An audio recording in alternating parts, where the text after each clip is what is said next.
Today on Player Way, event season has come to an end, and we're giving you all our thoughts on every single showcase, direct, event, whatever you want to call it, as well as some rankings of our top games shown and some fun awards. All this and more on this week's recap. Welcome back to Player Way. Johnnymmer here, and welcome to the weekly podcast covering gaming news, reviews, and more. I'm one of your hosts, Johnnymmer. Just said that, said it twice. Here today, we are going to be talking about the non-E3 season, the gamers' holiday, as you will, where every showcase, every event, state of play, Nintendo Directs, all these things happen, and we're going to be giving you our thoughts on each of the events, as well as then we're going to be doing a ranking of our top 10 things announced, as well as giving you some fun awards. We'll go through those awards here in a little bit, but of course, I'm here joined with Axew. What's going on, guys? How y'all doing? We are back for another episode. Dude, I want to start it off. I mean, I know you've been covering a lot of the content. I'm really hoping here at some point. I'm going to start also talking about some things. I just have been wanting to play a lot of games, so it's kind of my fault for not really locking in and just like talking about stuff. But I just want to say, man, if y'all have not watched the reactions to any of the events we have watched, I mean, what an event! Like, what an event week, man! Like, just everyone, just even if I feel like, not everyone like literally brought forth their best in every department. It's like it's still nice to get so many games and so many different things to look forward to. It's probably one of my favorite weeks in gaming ever, honestly. Oh yeah, there's just so much to be excited for. It's unbelievable. Yeah, and I think my thing too about it all is like I think it really helped that Summer Games Fest this year just felt like it went all out. Like Jeff really. Oh yeah, it didn't even feel like Summer Games Fest. It felt like Game Awards in June. Yeah. Yeah, which now has me worried for Game Award because it's like, what are you gonna show now? Like, what is there to show? Nah, like, but I mean, there's a whole lot of stuff we could show. Yeah. But I loved the event season. So I'm very excited to just talk about like this, like our favorite announcements, give out some awards to some studios and trailers and stuff. And yeah, I'm excited. Cool. Yep. We're both here. We appreciate everyone for tuning into this week's episode of Player Way. We love gaming, and having this platform to talk about games is truly a blessing. We want to share that love with all you, regardless of the genres, platforms, companies, all y'all support, play on. We just love games. That's what we're here for. We just want to talk about gaming, and all this is made possible by you guys, the viewers. We appreciate all the support. If you could, leave a like, comment down below. What are some of your favorite announcements? What was your favorite event? All of that, just your thoughts on this week in gaming. Subscribe, share with your friends, all of that. Appreciate all support. And if you want to stay more up to date, follow us on all our socials, including Instagram, X, and TikTok. All links are in the description. But without further ado, let's go ahead. Let's get started with some housekeeping because, boy, this is going to be the biggest housekeeping segment you've ever seen in your life. Ladies and gentlemen, your boy has been on the grind. Your boy has absolutely been cooking with content. So number one, there is a reaction and a recap/review of all 4 events. The 4 events being, of course, the State of Play, the Summer Games Fest, Xbox Game Showcase, and Nintendo Direct. So there is a reaction and recap and review of all 4 of those events. It was so awesome to be able to do a reaction and a recap and review of all 4 events, something I'll probably never be able to do again. So that was just an absolute joy and a treat. And then I have basically done a lot of videos covering specific games. So the very first one, we looked at God of War Laufe. We looked at Wolverine. We looked at Resident Evil Veronica. We looked at Final Fantasy VII Part 3, Revelation. We looked at, and then just now, I just uploaded Gears of War E-Day. And then tomorrow morning, I have Xenoblade releasing as well. So a lot of content, a lot to talk about, and there is a ton more. I feel like I've done so much work and I barely even scratched so many games. Very much looking forward to keep it going. But make sure you go check all those things out, including the recaps and review if you want to, and check out our reactions. They're fun and always a good time. And so yeah, just a lot of content coming out, and it will be that way for hopefully the next couple weeks, because there's just way too much to talk about. So Yes, that is the housekeeping. And I do have unfortunate news for the fans of the Watch Your Way podcast. Um, Oh. that podcast slash maybe, I'm not going to say movie content yet. The Watch Your Way podcast is put on pause until basically August. Because Aiden has lost his mic. uh, he has pretty You're sure. telling me it's going to take till August? Well, also, bro's got a job now. And he has a job over the summer. And he's just very very busy with family and summer break. He hasn't been home in like a year, and so he's just enjoying his time being home. But no worries, we will be back in August though. And then I might continue to do movie content just because there's so many movies this summer that I'm looking forward to. So we will see. But yeah, unfortunate news there for you Watch Your Way fans. But anyway, this is Player Way. Let's get to it. Video games. Yeah, Austin kind of jumped the gun a little bit, but yeah, I'm just kind of gonna reciprocate pretty much everything he said. Man, what a freaking week, dude! What an absolute week, yo! Like, it is almost like impossible to get a week like this in gaming these days, where everyone is just so excited. Yes, there's gonna be controversy on certain things. There's gonna be some criticism. There's gonna be haters, but for the most part, which, by the way, I'm not going to be focusing on any of that this episode. I hope all of y'all know. It is such a blessing. It is such a awesome just period in time we get to live in where we just went a full 7-day span where we got basically all 4 big showcases, the big 3 plus like a third party. And what's crazy is it was literally a third party event. There was no big 3 in Summer Games Fest. So it was literally each of them had the big 3, and then we had third party. So it was like literally we just had literally everything you could ask for in terms of events. Yes, not all of them, like Austin said, are necessarily the best we've ever had of those specific events, but each of them, in my opinion, have great announcements, have great games, have great things to be looking forward to. And that's basically what this podcast is going to be talking about. We have so many games we're looking forward to. I mean, my most anticipated topsters grew by like times 2. Like, it is absolutely insane how many games I've added. And there's just so much excitement. And it is just really, really fun to just go on X and just see everybody talk about all the games and looking at even 2027 and how stacked that's looking. Everybody losing their mind over September and October's schedule. It's such a awesome time. Especially when there is so much negativity in gaming, like outside of like these events. It's always good to just see people in LA celebrating with other content creators, playing games, seeing previews, seeing collector's editions being announced, like all these things, key arts being revealed, like just all these small things that just go on top of what's already super fun is watching these events, regardless if events are amazing or bangers. Like, just watching an event, even if it's a bad event, is always fun because there's always that anticipation. There's always like what's going to be shown, like what's going to happen. It's just fun. It's just fun. There's so many worse things we could be doing than watching these events. So it's always just good to just sit back, relax, and be like, man, we just got some new games. I'm happy. I'm excited. I'm looking forward to it. Like, let's actually talk about these games. And this was one where like there was something for literally everyone. Like, if you came out of this week saying like this platform doesn't have any games or this genre doesn't get enough love, like, brother, you need to find a new hobby because there is literally something for everyone.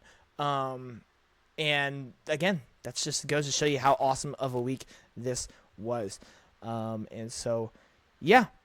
With that being said, what were our thoughts on the events? That is the interesting question. Y'all kind of know my thoughts if you've watched all my recaps and reviews.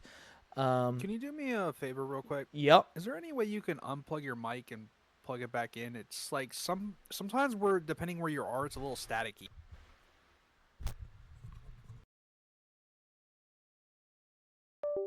I just don't know if your cord is being annoying or not.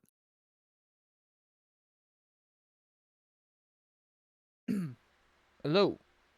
Yeah, what's good? All right. Hopefully, All right, we'll hopefully we're good. yeah, we'll see how that goes. I don't know. Okay. It's like depending on where you are, sometimes like your mic would get like a little staticky a Interesting. little bit.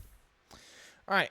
But yeah. So, what did we think of the events? If you've watched my recap / reviews, you probably already know how I feel. But we're gonna go ahead and we're just gonna kind of give you our overall thoughts on all the events. And so I guess I'll open the floor to Austin since he hasn't really done like a recap or review or anything like that. Mhm. So, Um, I guess do you want to go event by event, or do you want to just a whole overview of the whole week?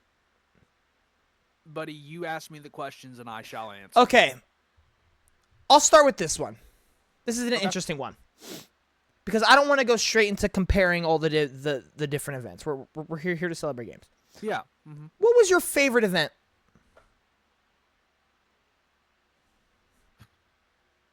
I realize it's a hard question. I'm gonna give the slight edge to Summer Games Fest. Okay. I think there's another event that I thought was amazing, but I think more games just spoke to me at Summer Games Fest personally. I do think this other event was the better show. I think it was the best show. You could just say what it is. We all know it's it's not. It's I not. mean, It's not a the secret. Xbox event. Yeah. I mean, the Xbox event, it's just the way that it's put together is amazing. Like, it literally, the way they put it together is just special. I wish everyone would do that, including Nintendo, because I think Nintendo's style is starting to get really old Mm-hmm. and kind of outdated, especially with like having now to catch up on third party. But I would say Summer Games Fest was my favorite. I just think it comes down to the things that were there, the games I'm the most interested in. So Cool. What was your least favorite? Nintendo. Okay. I like. I kind of had a feeling of this, and I thought about it a couple days before, and I think it was the day before. I went in and I was like, I'm at a 6 out of 10 in terms of like how I feel like I'll feel after the show. And the reason I said that is because I just realized it's like Nintendo has to spend so much time catching up on third party. And I feel like because of that, these events are no longer going to feel like they're going to focus on first party mostly, because it now feels like these shows are mostly for people that are only Switch 2 users. Yeah. And I feel like until they can catch up on that, we're not going to see a lot of new things get announced at this, Switch Direct. Yeah. And I don't even think it was bad in terms of announcements.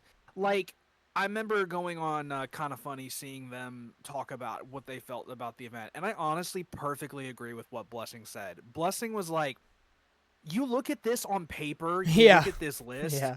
and like Xenoblade 4, Legend of Zelda Ocarina of Time Remake, Kingdom Hearts 4 randomly showing up. It's like Xenoblade 5 like, really, but well, yeah. Was Xenoblade 5? because there's X as well. I don't think that's mainline though. I guess. I don't know. People are calling it Xenoblade 4. Even though I it's think negative X is its 1. own. It's -1 though. I have no idea. But like, I feel like you look at that you look at the games that they showed on paper, and it's not like it's bad. I just think it's the way it's presented. It's just kind of outgrown itself, especially when you have a bunch of games that have already been played and already came out. Dude, I was thinking about this. Like consoles. I was thinking about this the other day. Like when I think of the Nintendo Direct, like I had to come up with like a new phrase. I was like, this is like the most I've ever been disappointed and excited at the same time. Like, you know what I mean? Literally, like there are some great games and there are good announcements, but like it was just like such an underwhelming show is the problem. But like when you do look at the games, it's like, man, I'm excited for that. Man, that looks good. But it's just like, man, was I so underwhelmed. You know. So yeah, it's just a really interesting thing. So Yeah, Nintendo was definitely my least favorite. yeah, I agree with that. I agree. Nintendo was my least favorite. There. That being said, I didn't hate it. It was just definitely the week. No, I The didn't week hate it one. either, Yeah. but I just didn't expect it to be that crazy. I mean, a lot of my friends actually watched it with really enjoyed it because they are people that are just playing on a Switch too. Oh, Like, dude, if they're you were really looking. if you're a JRPG buff, like, Oh, Axel loved this event. oh Axel was yeah, huge on this event. I'm sure, dude. Like, I oh, mean, he got Kingdom Hearts 4 at this event. yeah, Like, Xenoblade, no one Fire Emblem, Final Fantasy. Like, you literally got like the biggest JRPG Fire, franchises in the world there. Dragon Quest even had some there.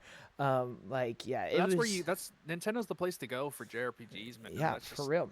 For real. Honestly, the whole week was great for just RPGs and JRPGs, honestly. oh yeah. Huge week for them. Huge week for every genre, really. But, yeah, so I would say my favorite was Xbox. I'm the exact same way as Austin. Like, I think Summer Games was the Xbox. Like, if I was to give, like a score to both of them, I would say they're pretty on par, but I do give the slight edge to Xbox. Number one, a lot of those games speak more towards me being obviously a diehard Xbox fan. And then I do agree with Austin. Like, just the Xbox presentation is literally just the GOAT. Like, there is just no showcase format that has more like suspense and like just excitement, like anticipation. Like, it's such clear messaging the whole way through. Also, it's not 2 hours long, and I feel Yeah. like that's my thing with SGF is I know it's going to be long, so I don't really mind it as much. But I'm going off of just pure announcements, like what Yep. excited me the most, and that's what I like more the event wise. Yeah. I actually do think I do think my answer would be like I would say Xbox would have been better than SGF if it wasn't for that final announcement that like Call of Duty literally ruined it. Like Call of Duty stopped that show from being one of the all-time greats. Truly. And which really sucks, but because then you look at the flip side and it's like Summer Games Fest ended with an absolute bang, so it's like it hurts. But yeah, so I would say Xbox was my favorite, and then I will go Summer Games Fest, then I'll go State of Play, then I'll go Nintendo Direct. I'd go Summer Games Fest, Xbox, PlayStation, Nintendo. Yeah. But hey, I'm gonna tell you this right now. I am way more hyped for September's Direct, and I had this feeling before because now that means they're gonna have to start showing what's coming up next in 2027. And I think 2027. I think we're gonna start seeing some. We're gonna start seeing their lineup start to come into fruition of next year, and I'm expecting some first party stuff to really show up. Like that's where I'm expecting something Metroid, maybe 3D Mario. Like I personally agree with you. I am excited for the September Direct. I think that one will be better. I think if there is a February Direct next year, I think that February Direct's gonna go crazy because that'll reveal the holiday games or the second half of the year games.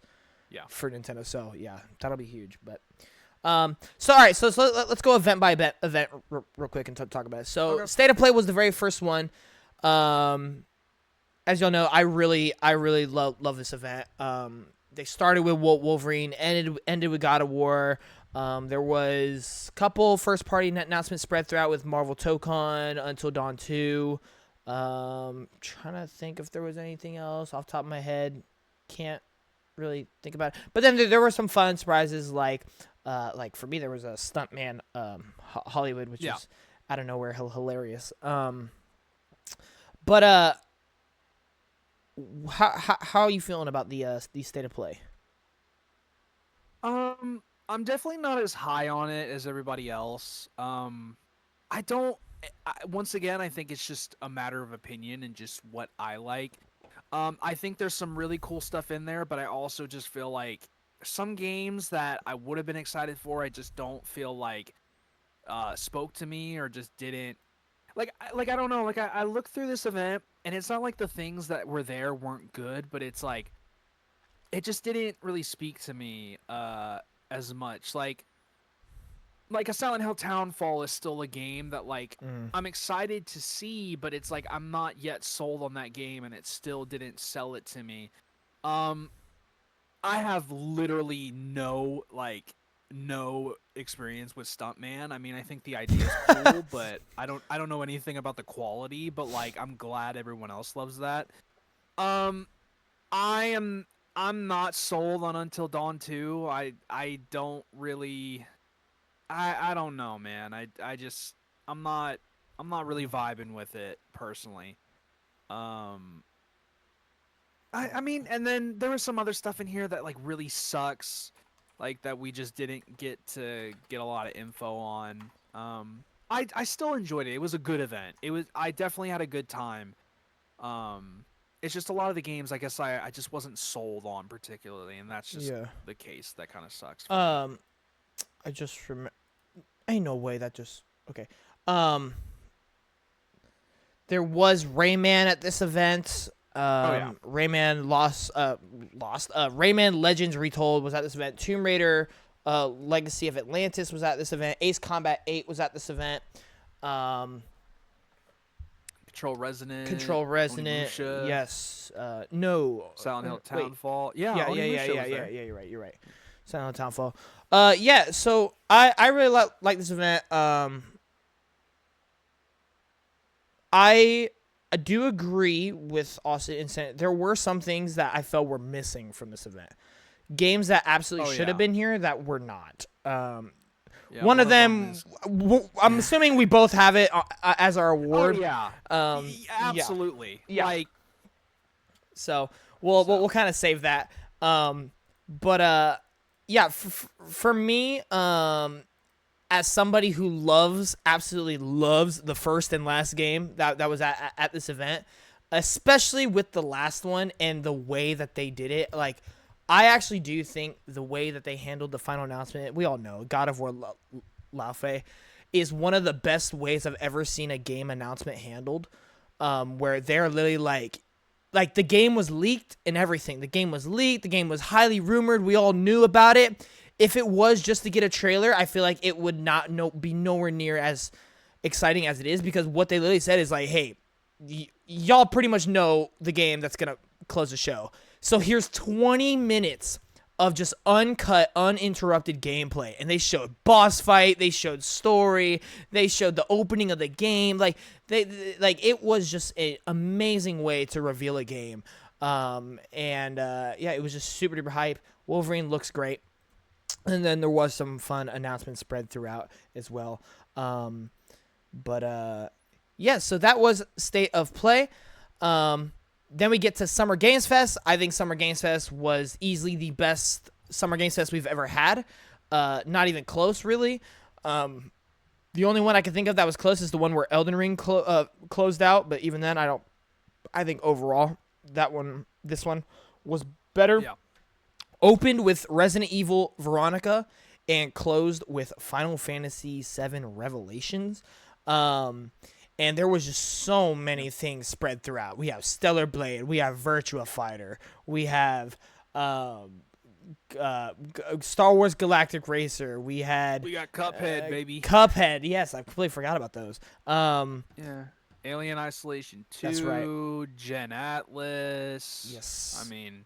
Hot Wheels Infinite Rush, Crossfire, Clutch, Monster Hunter DLC, Saw. Yeah, dude, there was just there was really something for everybody at this event. Galactic Racer. Yeah. A lot. Yes. There's a whole lot of stuff in there. Yes. And so yeah, I like weird stuff too, Saw. Yeah, absolutely. So yeah, it was a really, really good event. Just a lot of variety. There's a lot of quantity there. Yeah, it was just such a really good event. Just an absolutely really, really good event. Yeah, there's not really much to say about that one. I feel like pretty self-explanatory. Yeah. Then we get to the Xbox show. I mean, we've already talked about it. Like, just the presentation is amazing. Gears of War is like the anchor of it. Opened with like 10 minutes worth of gameplay. Then we had a whole like 40-minute direct afterwards. of Gears of War E-Day. And then there was just banger after banger after banger. They started off with Fable, Halo, then you went to Resonance, then you went to Persona 4 Revival, then you get to things like Senua being announced, Clockwork Revolution towards the end, Magician's the Devil's Deal. Like there is so much there as well. And then they close with freaking Call of Duty. But you know what? It is what it is. And then you get to the Nintendo Direct, and then, like we've already talked about, there was, God, dude, I saw this tweet, and I can't get it out of my head, dude. It makes me laugh every time I think about it. PlayStation opened with Wolverine. Summer Game Fest opened with Resident Evil. Xbox opened with Gears of War. Nintendo, Rhythm Heaven. Yeah. Dude, I was like, oh my gosh, that is hilarious. Yeah, they opened with Rhythm Heaven. And they basically didn't announce anything new until like 25 minutes into the Direct. We got to see Fire Emblem's release date, which is really good. We got to see a bunch of Switch 2 editions of the Xenoblade Chronicles games, as well as Xenoblade Genesis announced. The announcement of course, Legend of Zelda Ocarina of Time remake at the very end, and Kingdom Hearts got a collection, as well as of course, surprise showing of Kingdom Hearts 4. And I'm going to throw in this one. There was also a very interesting reveal of a new Final Fantasy game, which I'm sure we'll be talking about later as well. Which I'm just now realizing I don't have the Kingdom Hearts collection on my most anticipated, like top search thing. Hang on. Because I actually want to play those. So yeah, let us go ahead. Or first, is there anything you want to say about any of the events, real quick? Nope. Okay, so you just want to get straight into it. I think I've said everything that needs to be. So, yeah. So, would you like to hop into our top 10s? Let's do it. All right. So, what we're gonna do, ladies and gentlemen, we have a lot of stuff to cover here. I just realized I don't. Do you see the DMs that I sent you? Because if I go to it, I'm gonna lose your camera. So. Which account did you send it to? Your red profile picture, PC account. Okay. Hold up. Let me look here. What am I looking at? Just, do you have all the things I sent you? Like all the different categories? Yeah. Okay, good. So what we're gonna be doing? Me and Austin. Type down on my notepad. Cool. So. Me and Austin have both made a top 10 favorite or top announcements throughout all the events throughout the whole week. We have limited this to games that actually had some sort of substantial like reveal or announcement, whether it was like a long awaited game getting gameplay or a release date, or if it was just a completely new announcement. We did not include games that just got a new trailer, like a story trailer, or just advertisement, or like revealed, like, I don't know, like a song or whatnot. I say that because there's one that I absolutely love. So we have a top 10. I think we do have a couple honorable mentions for each of us as well for those. But then we have 6 awards that we are going to be doing, which I think I have 2 for each of them except for one. So the awards that we have are, go ahead and list off the awards. So the awards John has come up with, we have 6 awards we'd like to give out. This is the Play Your Way Summer Games Fest Week awards. We have favorite/best trailer. Second award, most underrated / hidden game. And we tried to pick 2 for each of these. Biggest surprise. Number 4, exceeded expectations. Number 5, biggest absence from the week. And number 6, the worst trailer. Yes. So this is going to be very, very fun. So let's go ahead and let's get right into our top 10 games or announcements of the week. starting with some honorable mentions. I'm gonna throw in these two real quick. I technically have 4 honorable mentions, but 2 of them aren't actually like full-on games. So I just want to throw in Pacopia getting DLC. Very much excites me.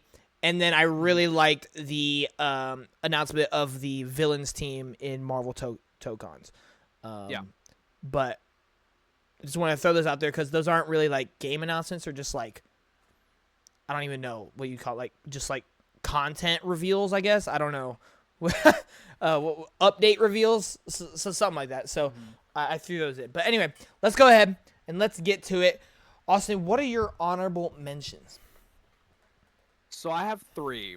Okay.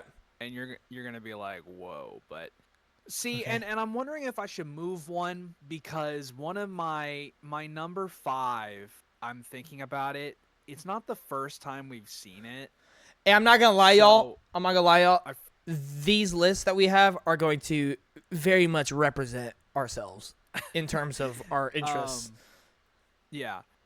I'm wondering if I want to move this because my number 5 is a game that we just got the second trailer for.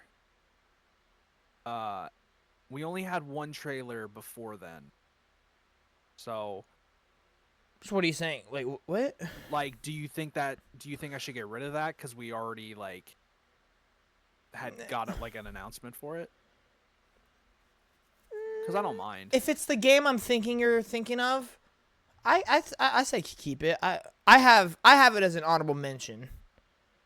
Okay. But that's because I genuinely have 10 other games I like the announcement for more, not because I didn't include it.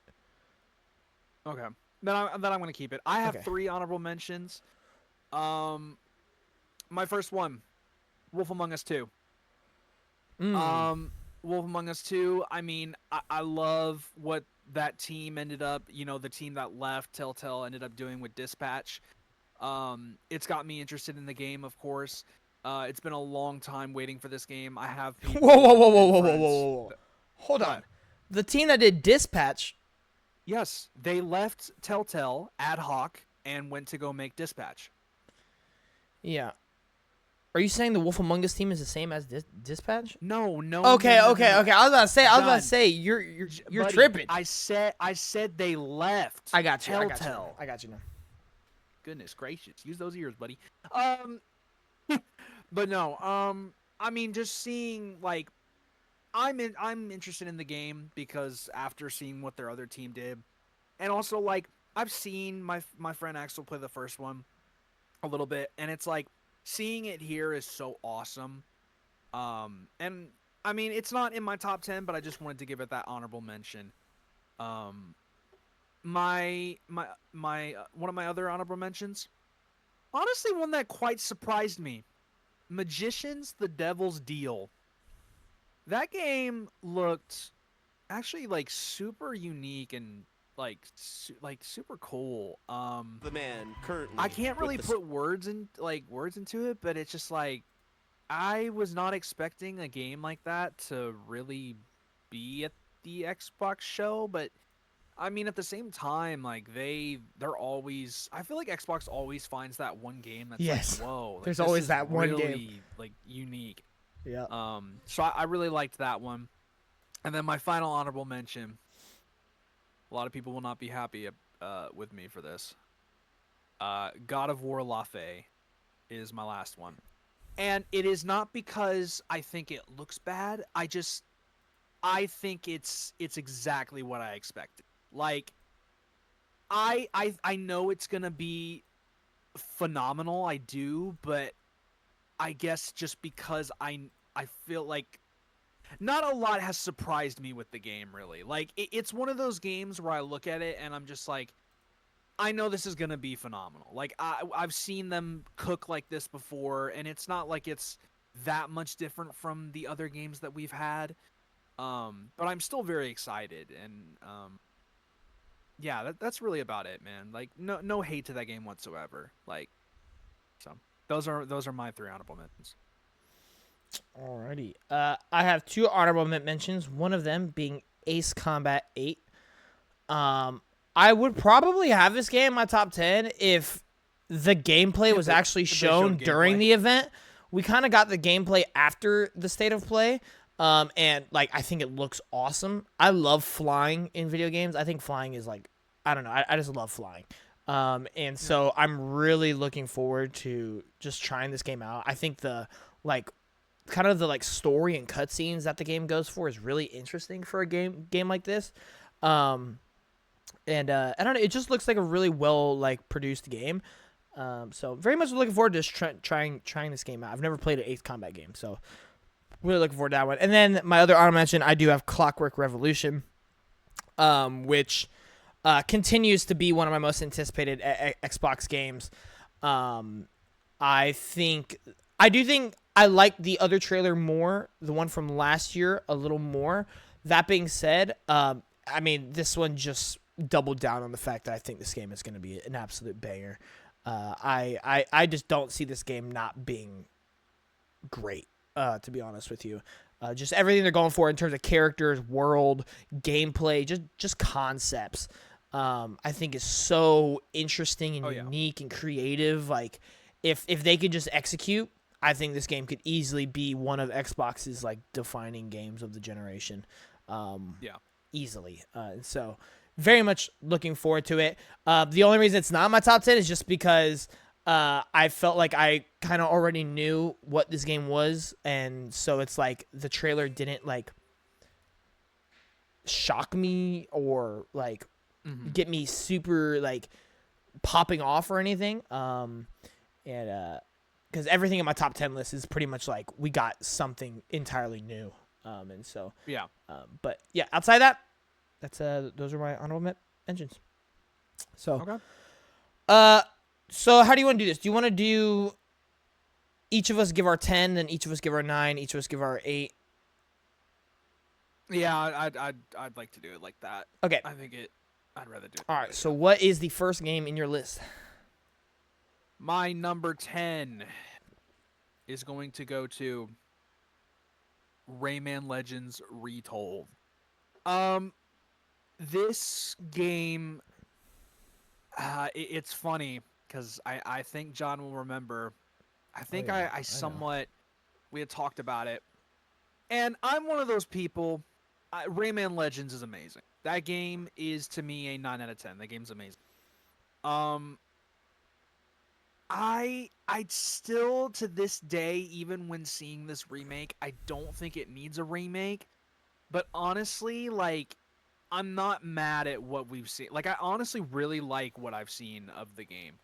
I think it's like the visual style, I think, looks really neat. I think they did a lot more than what I was expecting Ubisoft to do whenever it comes to this remake. And honestly, it's got me super excited. Just like the art style changing, I think it's beautiful. I mean, of course, that's what's going to happen whenever you have people coming from the Prince of Persia team, Prince of Persia: The Lost Crown, working on it as well. So, of course, you're going to have a beautiful 3D art style like that. I mean, like, it just looks like a lot of fun. I mean, they're adding some new parts where you play 3D dragon sections in order to get to the next level or next world. I think this remake is more than what I was expecting them to do, and I'm honestly down for it. My only complaint with it is, once again, with 2D platformers, for some reason, we just can't get online multiplayer. We just can't. Or online co-op. It feels like it's impossible to get online co-op with any 2D platformer. Mario Wonder didn't have it. I mean, Kirby Return to Dreamland Deluxe didn't have it. Like, it just feels like it's impossible. But yeah, that's my number 10. Cool. Yeah. Yeah, I was very pleasantly surprised with how this game looked. I thought it looked really just exceeded my expectations for sure. Here's one thing I'm going to say. Apparently Ubisoft is really good at making remakes and nothing else, apparently. Because, man, we got 2 banger-looking remakes coming out this year from Ubisoft, but that's about it. Maybe we could get another remake of a game at some point, Ubisoft. with Sam Yeah, Fisher I as mean, the protagonist. But yeah, but I mean, you know, I don't know. if you guys want, if you guys want Yeah. money, then He consider. is referring to Splinter Cell. What? No, I'm not. Oh my God, Splinter Cell. What is I'm that? telling you that Oh game my is God. not going to see the light of day. Oh. I'm calling it right now.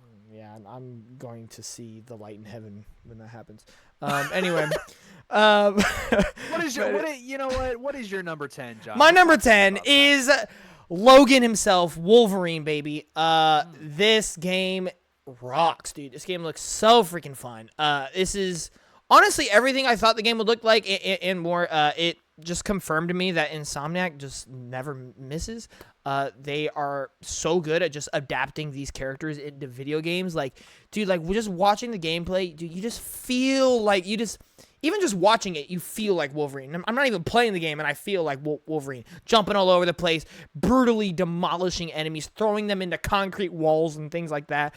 You got some cool cameos of other characters in there.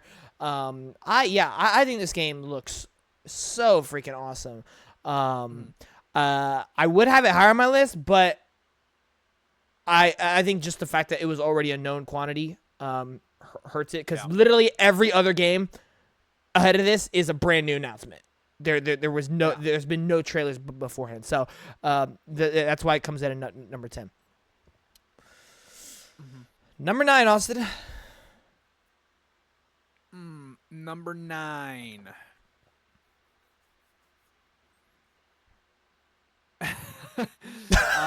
Sorry, I was just kind of looking. Yeah, at number 9, I have Senua.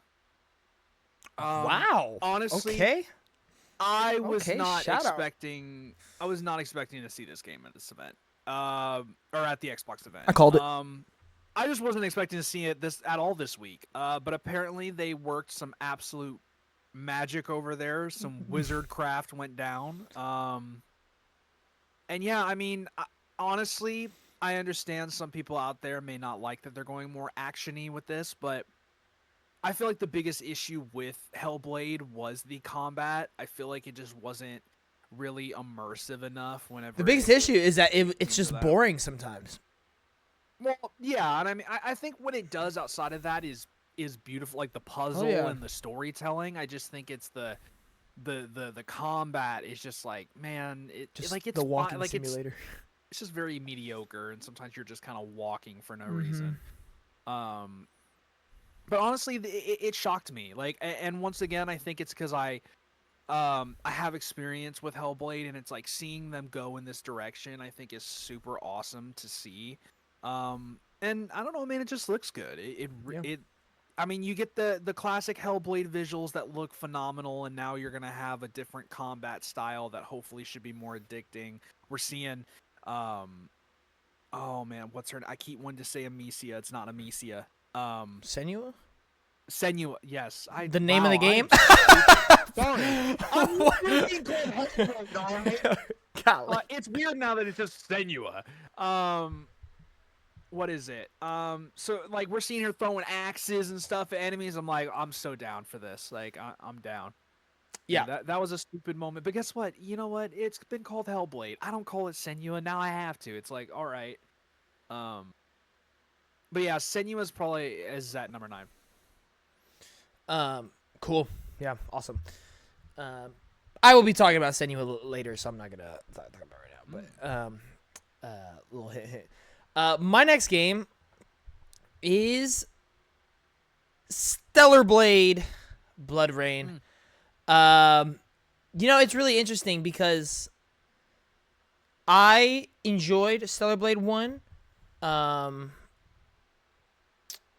And I've always said, like, there are so many games this generation, new IPs this generation, that I feel like when and if they do get a sequel, I feel like that sequel is going to be amazing because of what that first game laid out in terms of, like, concept, foundation, like, building out the world, building out the characters, whatever.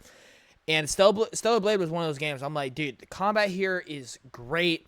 I love the world they're going for. The music is just like such a vibe. I just feel like they can further develop all these things. I feel like they could focus more on stories, maybe flesh out some of the systems, whatever. I feel like it could be something really, really special. And Stellar Blade Blood Rain, to me, like, this is one I'll be honest, I'll kind of spoil myself here. I don't have in either of my awards, in any of my awards, but it does fit into that category of it was a huge surprise for me, and it low-key exceeded my expectations. Exceeded my expectations in the sense of I'm actually way more excited for this game than I figured I would be with a Stellar Blade sequel. Like, I feel like in my head when I was like, okay, Stellar Blade 2, I'll be excited for it, I'll play it, but I'm not going to be like, yo, this is like one of my most anticipated games.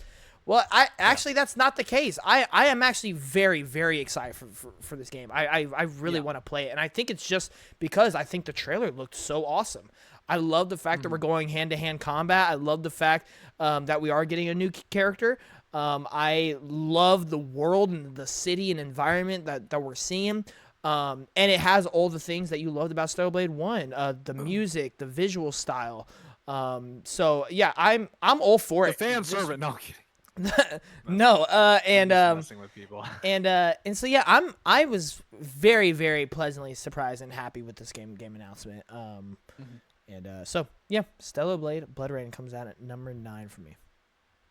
Okay.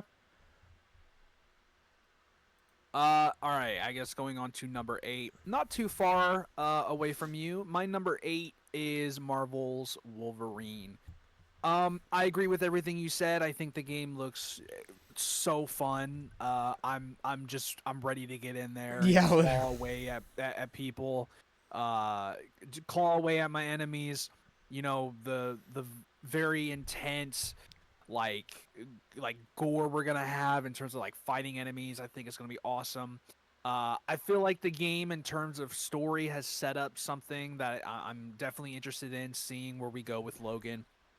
Only reason it's not a little higher is I wanted them to jump in just a little bit more to how this game is gonna work compared to like Spider-Man.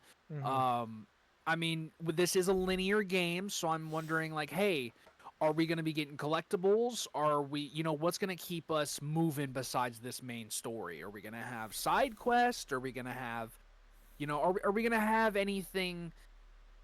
I think I just wanted a little bit more in terms of like the game, like what actually we're doing in the game besides the combat. But I think outside of that, I think story and combat wise, I'm very much interested. And it just, I mean, it's at number 8. I like it at number 8. I think that makes sense. Yeah. Awesome. My number 8 is Xenoblade Genesis. I can't remember. Oh wait, we didn't even do a Nintendo predictions video.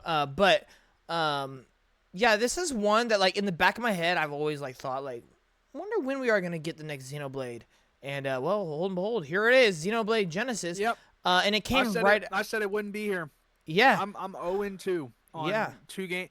But once again, I went against a studio that it literally at Nintendo they are wizards. Monolith Soft are wizards. They work on like 50,000 projects, so I'm not shocked that they got this out within 4 years now. Yeah. So. Yeah. It'll be 5 when it comes out. It'll be. I will spoil this. This game is not in my top 10 or my honorable mention. Mention. Okay. My big reason, this is going to be just a me reason. It's going to be really petty. Oh boy. I don't like the look of this game. It does not look like Xenoblade to me. This looks like you slapped Fire Emblem characters into the Xenoblade world.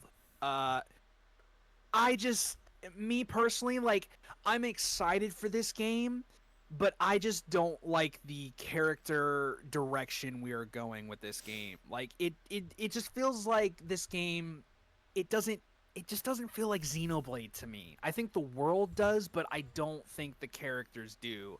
And I've felt this way ever since I saw the first trailer, it just doesn't look like Xenoblade to me. I mean, I'm still Interesting. excited to jump in and see the world, but really I'm not really digging the character designs and what we're going for there. But Interesting. yeah. Uh, interesting. Yeah, I don't even know how to continue. I guess. Yeah, I don't know. I just don't agree at all. Actually, I don't know. While watching this, I love the direction that they're going. I thought, like, to me, it has everything a Xenoblade should have. It has that sense of like huge world, grand adventure. Like they're showing like you riding on horses. They're showing the huge landscapes, them running around like. And then you get these characters, you get the music in the background, the characters like very clearly are going to have such emotional story and relationships with all the other characters. And like to maybe it's because I understand the concept of this is for sure going to be a prequel. Like I think anybody questioning that is kind of stupid. Because I don't know what it is. it's 100% a prequel. It's called Genesis. Like Well, because that, yeah, but I know people keep saying it's Xenoblade 4 because it said new beginning, and it's like, is it a new trilogy? Like, I don't know. Like, I'm not gonna say anything. I don't know. yeah, no, it's 100% a prequel, and plus, like you said, the whole aesthetic of it, like it's more fantasy now than it is like sci-fi. Like I would say the other, like Xenoblade Chronicles is more of like a sci-fi type look to it. There's a lot of like technology and crazy looking weapons and things like that, Yeah. armor and things like that. Whereas now you're looking at like swords and you're looking at like clothing.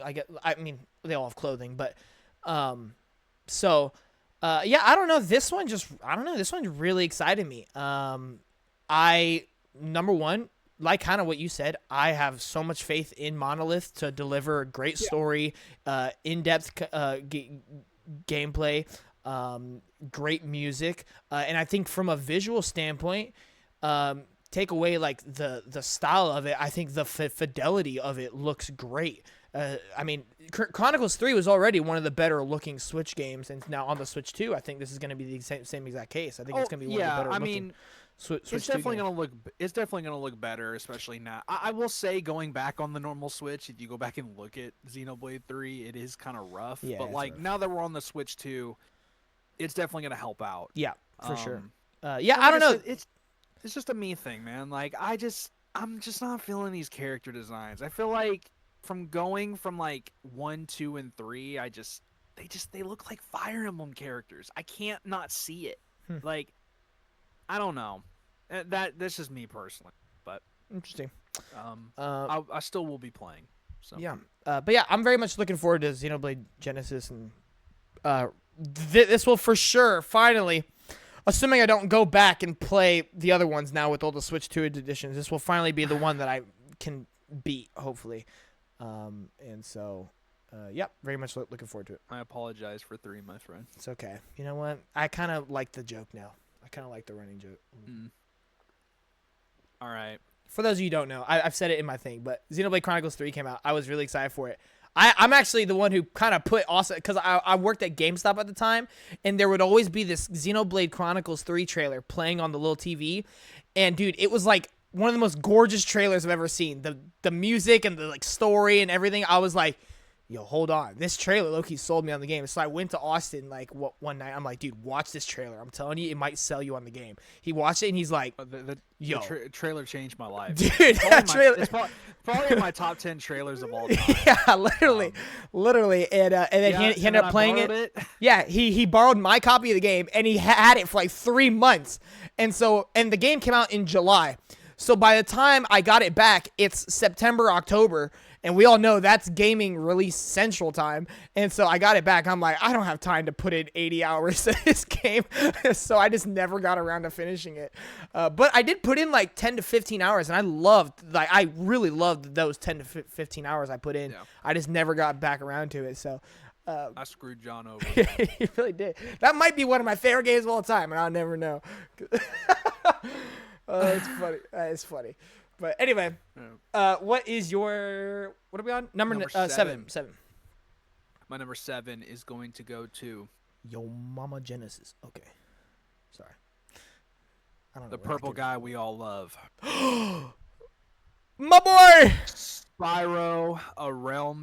on, baby. Toys for Bob. Let's go. I mean, hey, his brother's back over there.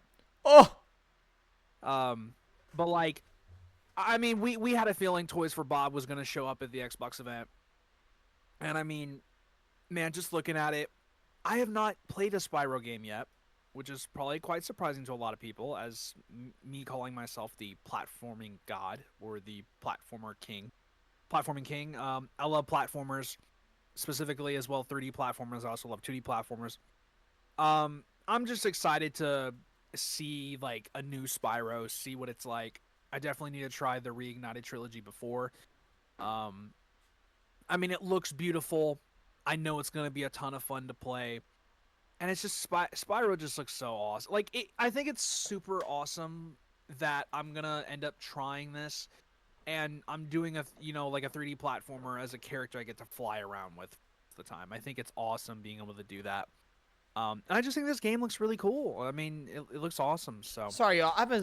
I thought I had it physically, the Reignited trilogy, but I guess not. I thought I could have swore I did, but no. oh well. W. Yeah, Spyro's in my number 7. I will be spot. talking about that game later, so I will not be. I will not be talking right now. But Big Spyro fan here. massive Spyro fan. Number 7 for me is. Wow, I just realized, kind of coincidentally, Final Fantasy VII, Revelation, Part 3. I would have expected this to be higher, but There's too many good games, bro. There's too many guess, bangers. yeah. There's too many bangers. Y'all know my love for Final Fantasy VII. Nowhere near Jordan's love, but I do have a love for Final Fantasy VII. And loved Remake when it came out. I loved Rebirth. I liked Remake more initially, but over time I've grown to really appreciate and respect Rebirth a lot more. It's definitely been a game that's grown in my opinion, like over the years. Over the years, as like it only came out 2 years ago, but just over time I've really garnered a stronger opinion of it. And this is one that like I'm more excited at what it is than what I've actually seen. Not saying what I've seen isn't exciting. Like, I'm super excited to play as Vincent. Yeah. I think the Titan things are the weapons, I think, are what were they called? The weapon, or oh god, what are they called? Whatever. The big Titan things are super exciting. Like, I'm like everything they showed is great. To me, this is kind of like your God of War thing. Like, it's exactly what I expected. Like, nothing like shocked me or anything. But what I will say is why it's even in my top 10 here is I'm just so excited for the fact that it's the conclusion to a trilogy, because I can't think of many games this generation that have been a third, like, conclusion to a trilogy. Because we're still waiting on so many. Jedi 3, Horizon 3, like Wolfenstein 3. Like, we're waiting on so many third. Like, this generation and last generation has so many new IPs, and we've gotten great sequels, but we're still waiting on so many of those third entries and conclusions to these trilogies, and I feel like this is the first one in a long time. So I'm just really excited to just experience a finale to a trilogy that I've basically been growing up with in a sense, like, honestly. And so I'm really young, guys. All right, so I'm only 22. So when FF7 Remake came out, I think I was like 15 years old. Crazy. And so just really, really excited just to witness and experience this game. But that being said, everything that was shown looks great. It just, everything above it, like, I'm just way more excited about due to its announcement and just it being a thing. So, but yeah. Number Alrighty. 6 for you. My number 6 is going to be Mighty Cuphead Adventure. Ooh.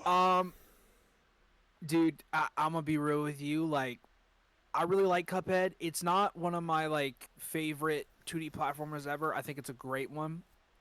It is this art style, man. This art style is gorgeous, and like, I love how this one is gonna feel like the classic, like, old school 2D platformers. You're just trying to have NES. fun, progress through a level.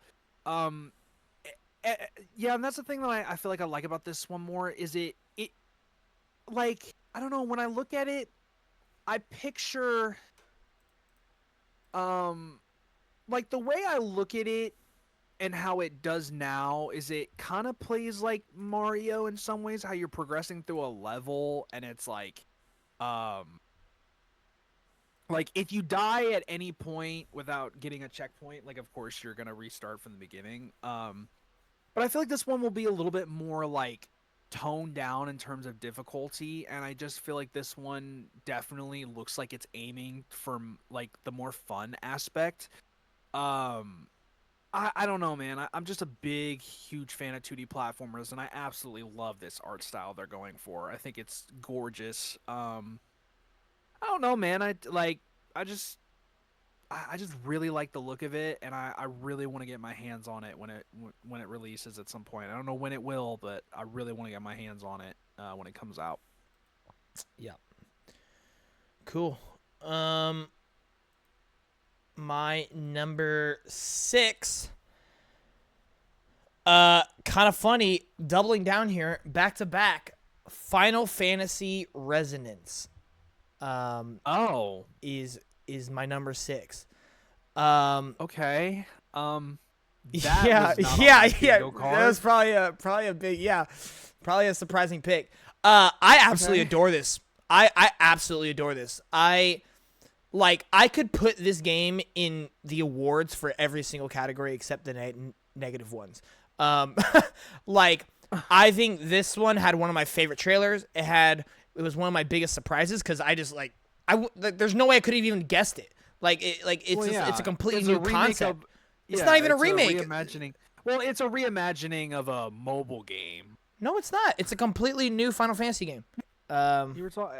I was shocked. I was like, "This is that high up for you?" Because I don't know. I just wouldn't expect to see this up here that high for you. What makes you love this so much? Like, what about it compared to like all the other 2D like? Well, I love the 2D HD games. I think the 2D HD game, it's like outside of the Final Fantasy games, it's like Square Enix's best things. I love the Octopath Traveler games. I just really like the idea of a whole new Final Fantasy game in the form of a traditional style Final Fantasy. Like, people want traditional Final Fantasy. Like, we're talking classic Final Fantasy, turn-based combat, pixel art, it looks beautiful. The music is hitting, the combat, the guest characters we're getting in it, all of it. The production value looks there. This game looks absolutely outstanding. I can't believe you're not even I don't know. I guess you weren't even aware of it because I've seen so much hype around this. It's crazy. I'm aware of it, but it's Final Fantasy. I mean, I'll be real, man. That franchise just has way too many games, bro. I'm just not. Interesting. I don't know. I mean, no, it looks great. It's just not. It's not in my top 10 personally. Like, I think it looks great. I think we could have guessed that. But I don't know. Like, I'm keeping it real, man. Like, I think it looks great. I mean, it's another one of those games. The 2D, or how do you say it again? 2D HD. Yeah, 2D HD. Yeah, I mean, I don't know, man. Well, anyway, and it's coming out this year, which is awesome. Very much, and it's coming out at such a great date. It's like the 22nd of October, so I'll be pretty much done with all the chaos, and so I'll just be able to sink myself into a JRPG like this. Very unique JRPG too, which is what I'm also excited for. Yeah, I don't know. I just love everything. that was shown for this game. I would not be surprised if this is one of my favorite games of the year, honestly. Maybe it just clicked with me or something. I don't know. That's why I thought. Okay, that's why I thought it was. Okay, it is a new, but the story is based. Yeah, on I the do see. first story arc I of do the see. mobile game. I was about to say I do see that Okay. they are using a story arc in this game, Okay, but it's way like I more than said, that though.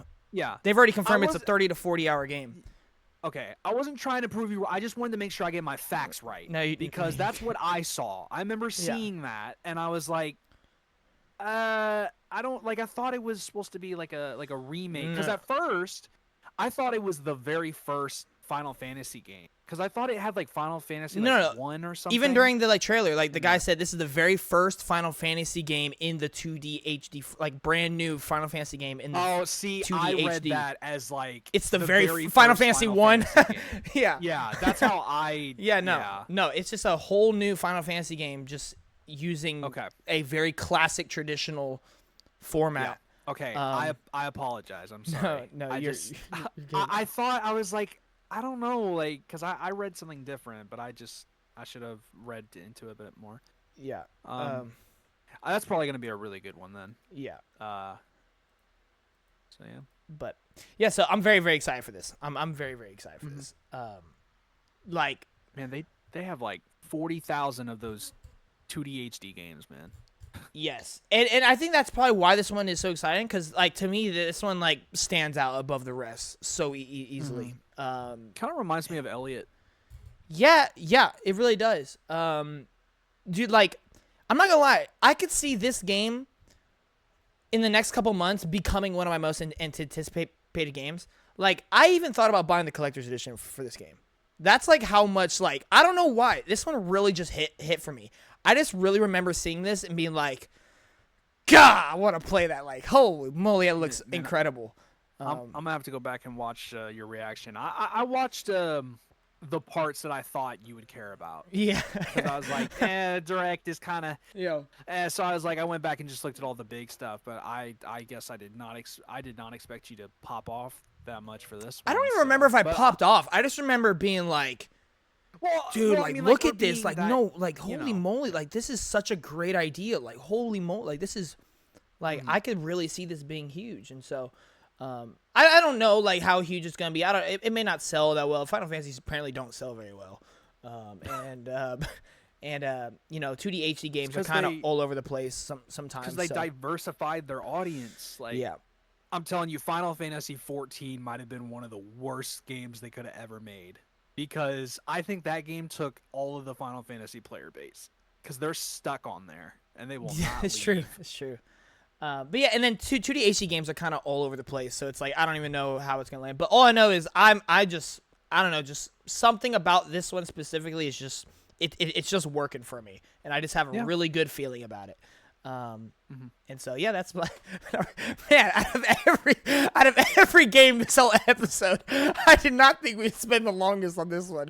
Wild. All right, it was shocking to me, man. I probably will cut out some of that because. Okay. So that was just such a weird block. All right. Anyway, kicking off top 5. What do you got? My number 5. If you say Final Fantasy Resonance, imagine you're like, my number 5, Final Fantasy Resonance. Imagine. Oh my God, that'd be hilarious. Kind of funny because my number 5 is Final Fantasy Resonance. Yeah, okay, buddy.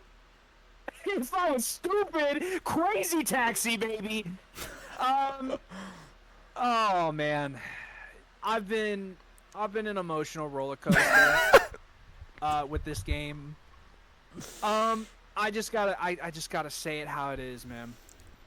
I will end up doing a video on the channel about this with this game.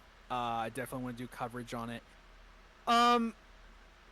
Dude, I remember out of all the legacy games Sega said they were bringing back, this was the one I was least hyped for. This was the one that I thought, I was like... Bro, I had no idea what Crazy Taxi even was. But no, my thing is I thought Crazy Taxi would be good to bring back, but I just... Yes? Okay. But I just gotta not. I know, I heard that. But I just didn't see how bringing back Crazy Taxi in just one particular way of this arcade game would really be the most interesting way. But after all the details we've gotten, it is more than just that. There's a narrative story that's gonna be to it apparently. arcade with like, the traditional arcade mode. I think multiplayer or co-op or in some way is gonna be in there. I just think this game is a lot bigger than what I expected, and yes. And then I don't know, I even really like the look of the game. I think the visuals, like I love the colorful visuals we have going on. I think it looks a lot better than what I expected it to. So, yeah, I really like the trailer and what we saw, and I'm very excited for it. So, All right, my number 5 is my boy Spyro. Spyro A Realm Beyond. Kind of talked about it earlier. Yeah, I love Spyro. I have played the Reignited trilogy. And also, I was a huge Skylander kid growing up as well.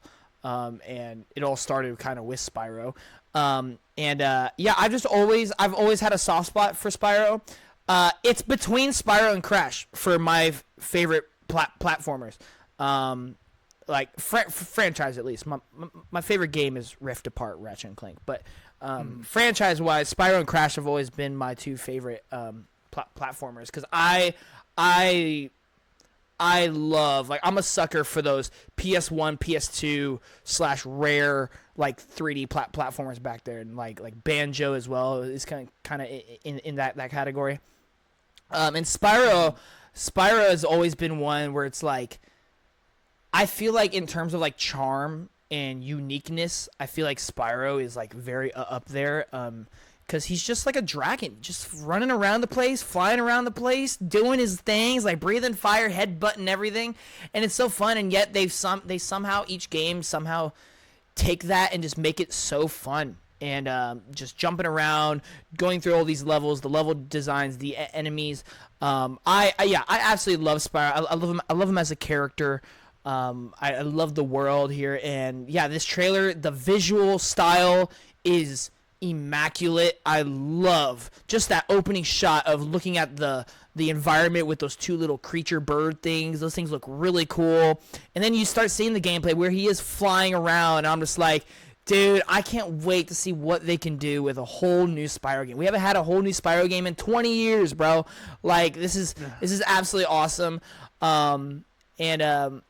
Especially when I look at the Reignited trilogy, where we're talking about the first 3 games remade. Yes, when it comes to gameplay, when it comes to like story, those things are like bare bones kind of, because like we're talking about PS1 games where like the only buttons you have are jump, sprint, breathe fire, dash. And so and even then those games are still fun and unique in their own way. And so I can't imagine what a modernized Spyro can look like and feel like, because I guarantee they're going to add new features, add new abilities, add new just systems in place, on top of a more beautiful art style, on top of a brand new story, brand new orchestrated music. Like, dude, this is going to be so awesome. Like, it's going to be everything I want, man. I'm so happy it's Spyro. And we're already hearing reports that Crash is already in development. Crash 5 is already in development too. So I'm just like, dude, I am eating. I am eating in terms of my favorite platformers. I am all for it. I'm ready. Couldn't be more happier with Spyro A Realm Beyond. And I'm very curious what that tagline means, A Realm Beyond. I know he flew up to like this floating island or whatnot, but very curious if a Realm Beyond could be a little more Skylanders collab, baby. Maybe, or maybe he goes into Crash's world or something like that. You know, that'd be kind of interesting, wouldn't it? But I think it'd be pretty cool. You know, we go into Crash's world, then we get a Crash game, and then collab, baby. Come on, let's make it happen. Let's complete the trifecta. Yep. Where's Banjo? Yep. But yeah, super duper excited for Spyro. Mm-hmm. Number 4. Number 4 is gonna come, I think, to I think it's gonna be a shocker for what my taste usually is. Okay. My number 4 is Tomb Raider: Legacy of Atlantis. Wow. Okay. I was already interested in this remake when we first had it shown. What? No, don't worry about it. I was gonna make a joke. Okay. But I was already pretty interested in the remake when they first showed it, but I feel like this second trailer we got honestly just sold me so much on wanting to play the game. I just think the game looks super good. I think it looks really polished. I love the look of how it is, and I mean, the first Tomb Raider is so old, I still can't figure out which one it is. So I remember looking it up and being like, yeah, it's a remake of the first one, and I'm like, Yeah, I can't find. There's a lot dude, of Tomb Raider games. PS1 and PS2, there was a new Tomb Raider coming out like every single year, bro. I swear to God, like. Yeah. Tomb Raider was so massive until Uncharted came out. Like Uncharted low-key, like, I wouldn't say killed Tomb Raider, but like it made Tomb Raider like slow down. Like it was like, whoa. Yeah. Whoa, wait a minute. And so like I remember looking it up, I'm like, there's so many Tomb Raider games. I'm like, which one is it? It's like, yeah, go to the first date, but it's like I still feel like I don't remember. And like I didn't even think I was trying to look for gameplay of it, and I just don't think I did. I didn't look the absolute hardest, but I don't know, man. I just think this game looks really, really good, and I'm hoping that Amazon can have another hit, especially after 007. Yeah. Knowing how that did, I just think this game looks super awesome, super dope. I love what we're doing with the gameplay. It just looks like a lot of like a really fun. Did you say action adventure or just adventure game? Oh, it's action adventure like all Okay. the way. It's like the definition of action adventure. Okay. All right, Yeah. just making sure. Don't want to get my stuff wrong. I would I wouldn't even. It's more of just adventure than it is even action. I would say. Yeah, that's why I was asking. So I'm Yeah. like, is it more just adventure game? Yeah, there's a lot. It's a lot of platforming, a lot of puzzles, and a Yep, lot of like yeah. running around and See, and that's what I love to hear, especially after loving Indiana Jones and the Great Circle. Like it Yeah. reminds me a lot of like that what this game is going to be. just third Especially person. with like you said the platforming aspect and like her swinging. Yes, there's a across lot of stuff platforming. Yeah, it's my number 4. Cool. Yeah, I actually agree. I don't have it anywhere, but yeah, I'm right there with you. I am very, very excited. I think I'm blown away by how polished it looks, how much effort they're actually putting into it. And yeah, after 007, like I'm really excited to see if Amazon can actually get to a level that's somewhat like respectable. Where like anytime they announce a game, it's like okay, Amazon's behind this, like nice, Yeah. And it also gives me a little hope that the new Tomb Raider game is gonna look somewhat similar because I think this one looks great. So if it could be anything similar, I'll be like, all right, bet. Like we're in for a whole new Tomb Raider game looking like this. And so, yeah, I'm right there with you. I am very, very excited for this as well. And I have a lot of history with Tomb Raider, so I'm just really glad Lara Croft's back. Yeah. There's a lot of games I need to get in. I should go back and get into before these other games release. Yeah. I should go back and play a Tomb Raider. Yeah, you should. I'll be cutting it close with some of these, but it is what it is, My number 4. I'm trying to think how I want to word this. Probably will come as a surprise for how high it is. Not that it. I don't know. Maybe it's a surprise it's even on here. I don't know, depending how much of you've heard me talk about things. My number 4. I don't think anything's gonna surprise me more than Final Fantasy Resonance. Probably not. My number 4 is Magicians: The Devil's Deal. This game looks so special. This has probably been one of my most rewatched trailers all week, honestly. I am fascinated. Over FF7. I mean, yes. That makes sense. Oh, yes. I mean, because you're a guy that's more like surprises, like yes, yeah, and that's the thing is like you explained it. Final Fantasy 7 is like what you're getting, so Yeah. it's like, okay, yeah, absolutely. I am just so fascinated by this game's concept, uniqueness, and creativity. Like, this game, you kind of said earlier, every year at an Xbox event, there's always that one game that just blows everybody away by its creativity, uniqueness, and like just the fact that you didn't see it coming at all. Expedition 33 the one year, Clockwork last year, and now like Magician's the Devil's Deal.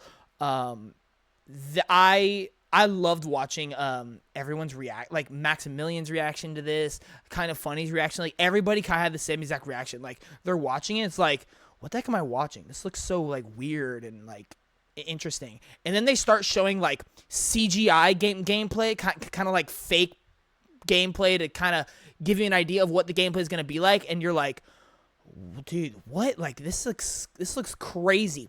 And then it transitions into actual gameplay, and you're like, holy crap.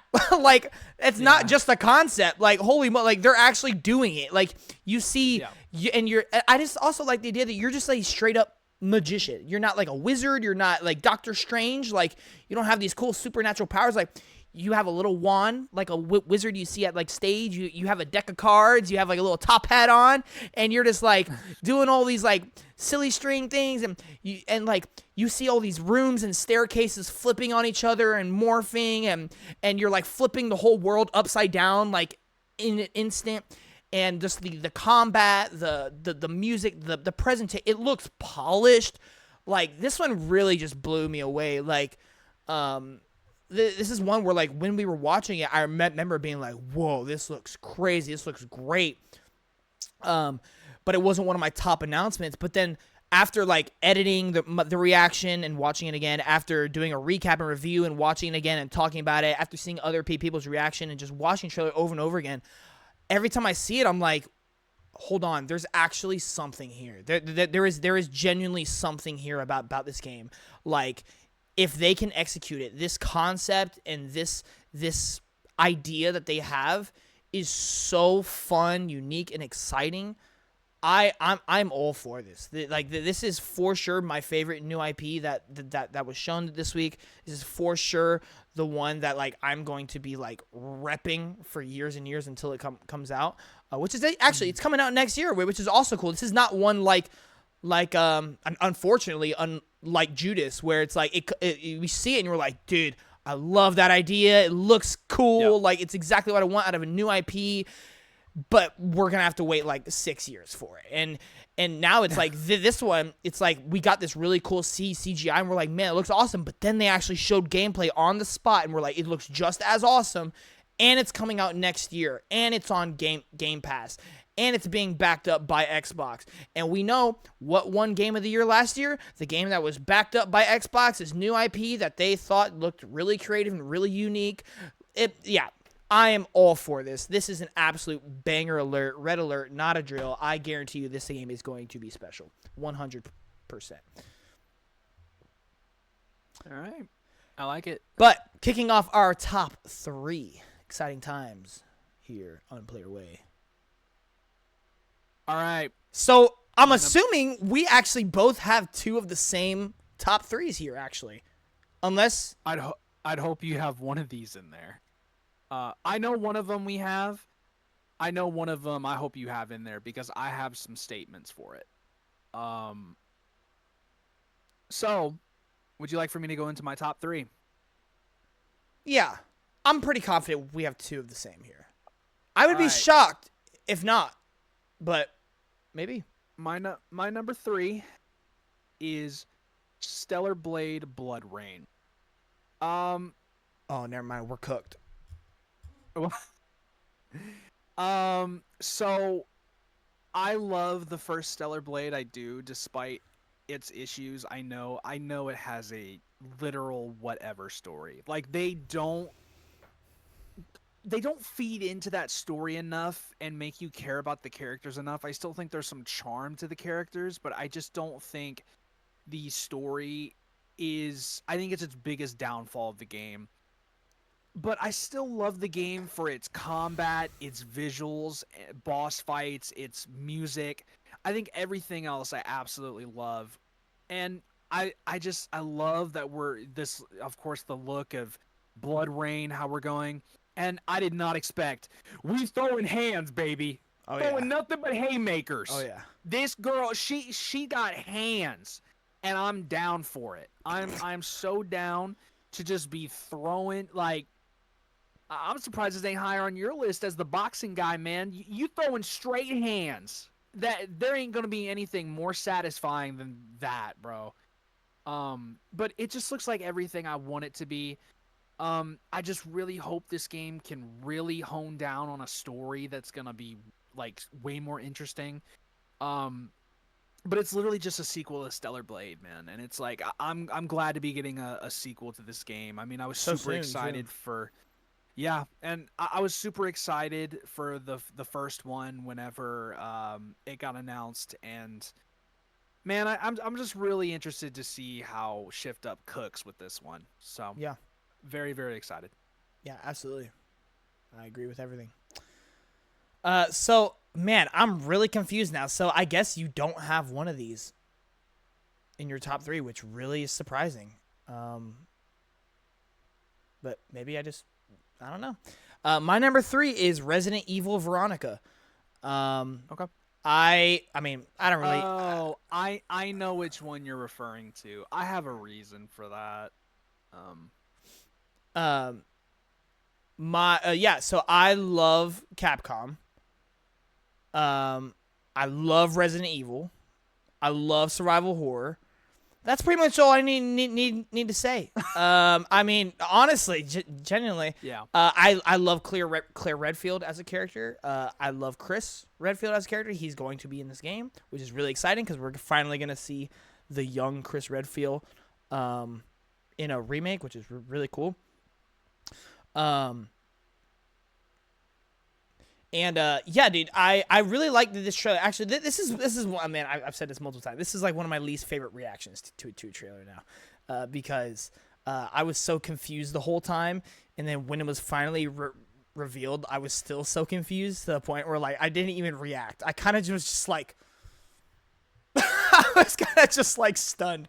I was just like stunned the whole time, and he was too scared because of our Summer Games Fest of us trying to figure out if Resident Evil Requiem was Resident Evil the entire time.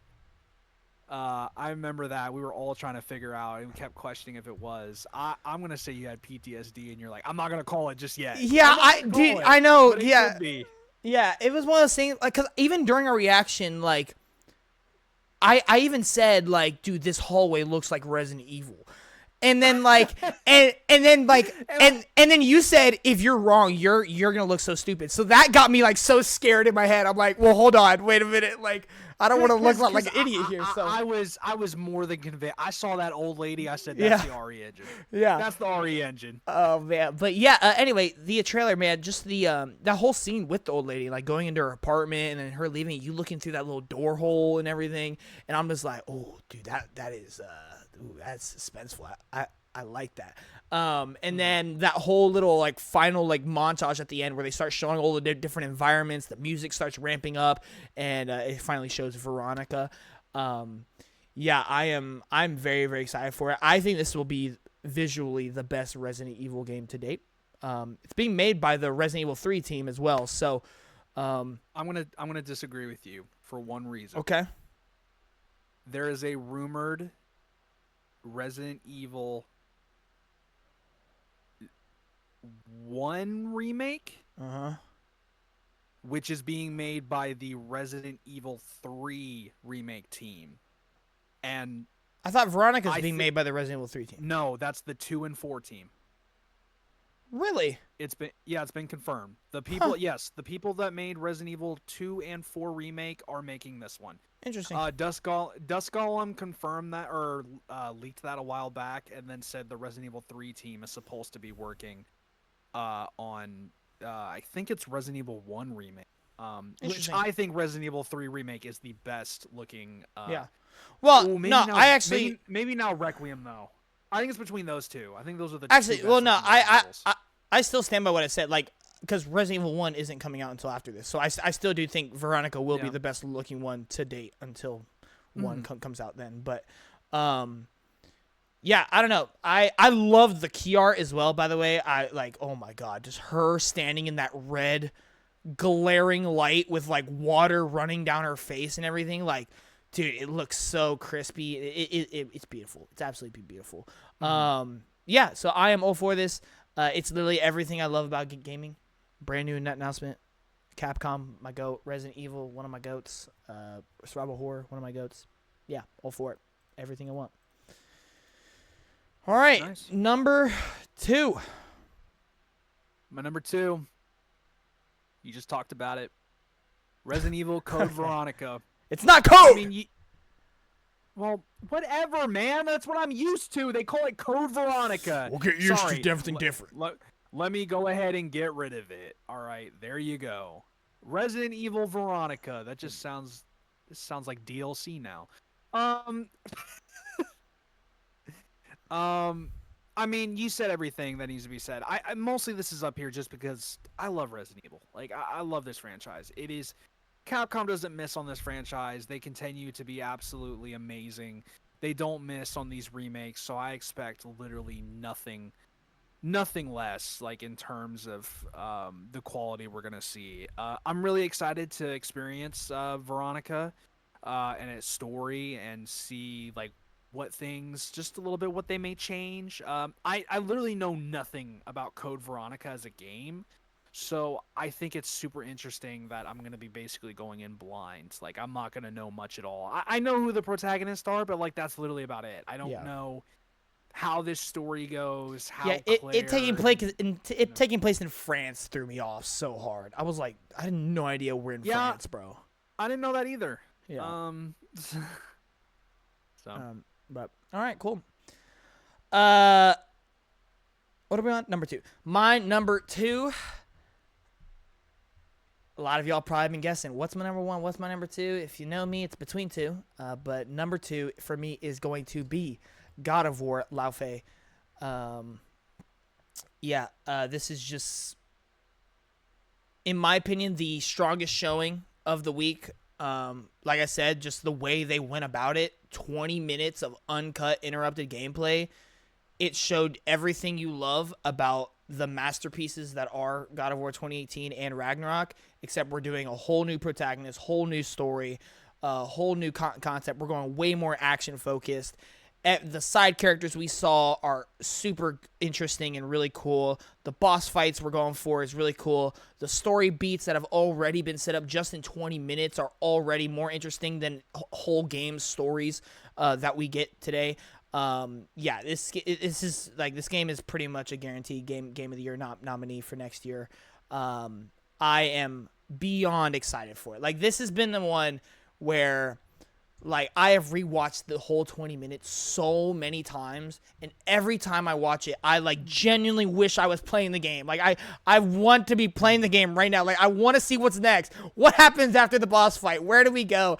Like, how does that boss fight end? I want to see what was that light shining in the big telescope. What is with this sword that the guy said it's not what you think it is? Who is this dang cube? Like, bro, there is so much about this that is just like, we do not get video game reveals and just video games like this often. And it is so exciting and so awesome. The fact that Santa Monica is doing this. I do understand where you come from, where it's like, it is just more God of War, just a completely different kind of direction with it. But to me, and I know you say this about a lot of other games as well, and I know I say this about a lot of other games, I don't care. Like, if it's not broken, don't fix it. Like, if you love Mario, I hope the next Mario isn't an action RPG. You know, I hope it's 3D platforming freaking Mario. You know what I mean? Yeah. And that is the same way I feel about God of War. That's why we have, and it's funny because we all had the conversations before it was even shown. It's like, I'm a little skeptical. A game focused on Faye, it's going to be a different genre. It's going to be like they're taking a different approach. It kind of had us skeptical and cautious because guess what? That's not the God of War we know and love. Well, here you go. You just got 20 minutes of the God of War we know and love. That, to me, is the perfect announcement. Do I wish Santa Monica was doing like a new IP, maybe sci-fi? Yeah, I kind of do. That'd be really, really cool. But if we are getting God of War, I want it to be the best of God of War, and this is the best of God of War. The music hitting at an all-time high, the visuals, the camera work at an all-time high, the characters and concepts firing on all cylinders, the antagonists looking really cool and interesting, the boss fights being some of the best we see in gaming. Like, this is everything you want out of it, and we got 20 freaking minutes of it. We didn't even get 20 seconds of some other games this week. And so I'm over the moon. I'm so hyped for it. Yeah, I love everything we've seen. I just can't wait. I can't wait. I do think, I'm going to say right now, I think this is first half of 2027. I really do. I mean, I think this is going to come out in April or May. That's my guess. No, I mean, there's a insider right now, very credible. I think it's not Jez Corden, one of the other guys. There's one of the guys that says it's Jeff Grubb. Not Nate the Hate. Jeff Grubb. Yes, Jeff Grubb. I think Jeff Grubb said it was spring. Yeah, I believe it. God of War 2018 came out in April, so they're no strangers to releasing their games in April. So, I'm all for it, man. This is everything I could have asked for a Santa Monica announcement. Mm-hmm. So I guess what's your number one? Which I think I know it, but unless you've like done some kind of weird point of view on this. My number one favorite thing that was shown. This game, I just like I'm legitimately blown away. Virtua Fighter 6. This game, I'm gonna tell you right now, this will be one of the best fighting games of the decade. I'm willing to put money on it. I'll put $100 down. This gets a 90 on Metacritic, easy. I think this game looks incredible in terms of visually. I think the character designs are amazing. I think having RGG help with this, it helps so much. I've loved the leaked gameplay, not even leaked gameplay. We've actually seen gameplay now of the game. I think the combat and the fighting looks amazing. I think what I've always loved, I'm getting that Tekken 8 feeling I had, where seeing Tekken 7 go to Tekken 8 and now Virtua Fighter 5 to 6 is such a huge leap. It is so beautiful to see, but I think not only on top of that, I think Sega is really trying to push this series to its limit. And my favorite thing about this game that I love is that it's doing something that I don't think a lot of I think fighting games need to do to separate themselves to be one of the best fighting games of the generation. And it's to have a story mode that is different. Stop trying to make story modes that just stick to the same gameplay style. And if anyone has paid attention to the story mode of this game, I like what we're working with this story, with our main character somehow getting involved with the Japanese mafia. I mean, of course, RGG going to be helping on this. You have to look at the incredible, and I mean, we look at the cast of people writing and directing this game. This game is going to slap in terms of a story. You have the Ghost of Tsushima writer on this story. I didn't even know that. You have the cinematic director for every Persona game on this. You have, the cast that is on this game, it is a stunner lineup. This lineup is crazy. Dude, I have more faith in this game than anyone on the planet. I think this game is going to slap incredibly hard. There is no doubt in my mind this is going to be one of the best fighting games we're going to see in the last decade. I think this game looks incredible. I think this game, from its concept and just every way it looks, just is phenomenal. I think the single player that we're going for, I love how we're switching it up. We're getting a different style that we've never gotten in a single player fighting game. If no one actually knows, if anyone doesn't know this franchise, Shenmue, it is obviously the single player is based off of Shenmue. If you look at Shenmue, it is literally exactly one-to-one of it. And if you want to know why, literally look at it and look at the camera movement. If you look at the camera movement, how it switches from one person to the other so quickly, that is quite literally Shenmue exactly. I think this game looks phenomenal. I think this game looks absolutely like stunning and beautiful. Like I am blown away by this game. Like I really am. I did not expect this game to look as good as it does. But I'm telling you, I have very high expectations for this game. I think it is going to be I think it's going to be a masterpiece of a fighting game. I think it's going to be one of the best fighting games to look out for in the last decade. I really do. So. Cool. Awesome. I hope you're right. I really do. Because I'm a big Virtua... Like, I have... Man, I played a lot of Virtua Fighter as a kid. Like, on the PS3, oh my god. Dude, Virtua Fighter was, like, my fighting game on the PS3. Yeah, I'm super glad that Virtua Fighter is number one, just even coming back. But no, switching. Give me 1 second. Give me 1 second. I wanted to see if I could find this. That's a great place to pause. Yeah, Thank I know. you. Wow, that's a wonderful shot you got there. Yeah. Hold on. I'm trying to find this thing. You know what? I should have just looked it up on my computer. I'm dumb. Here. Sorry about that, guys. Okay. So yeah, that is at my number one. So, John, I would like to know, what is your Gears of War favorite E-Day? Not even a announcement? question. Yes. Not even a freaking question. Yeah. Now, I wanted to explain the reason Gears is not on my list is literally I have no idea what's going on. I think the game looks phenomenal. Like, I think it looks fantastic, but I feel like I've come to realize I'm one of those people. I have experience with all these games on my list, including God of War. I have more knowing of what's going on. I just don't really. I don't know any of these characters. I don't really know what's going on. I think Gears of War. I think when I get there, like, I'm gonna enjoy it a lot, but I just don't. I don't have a lot of expectations in terms of like what's gonna happen, like story wise or anything, you know. I don't know.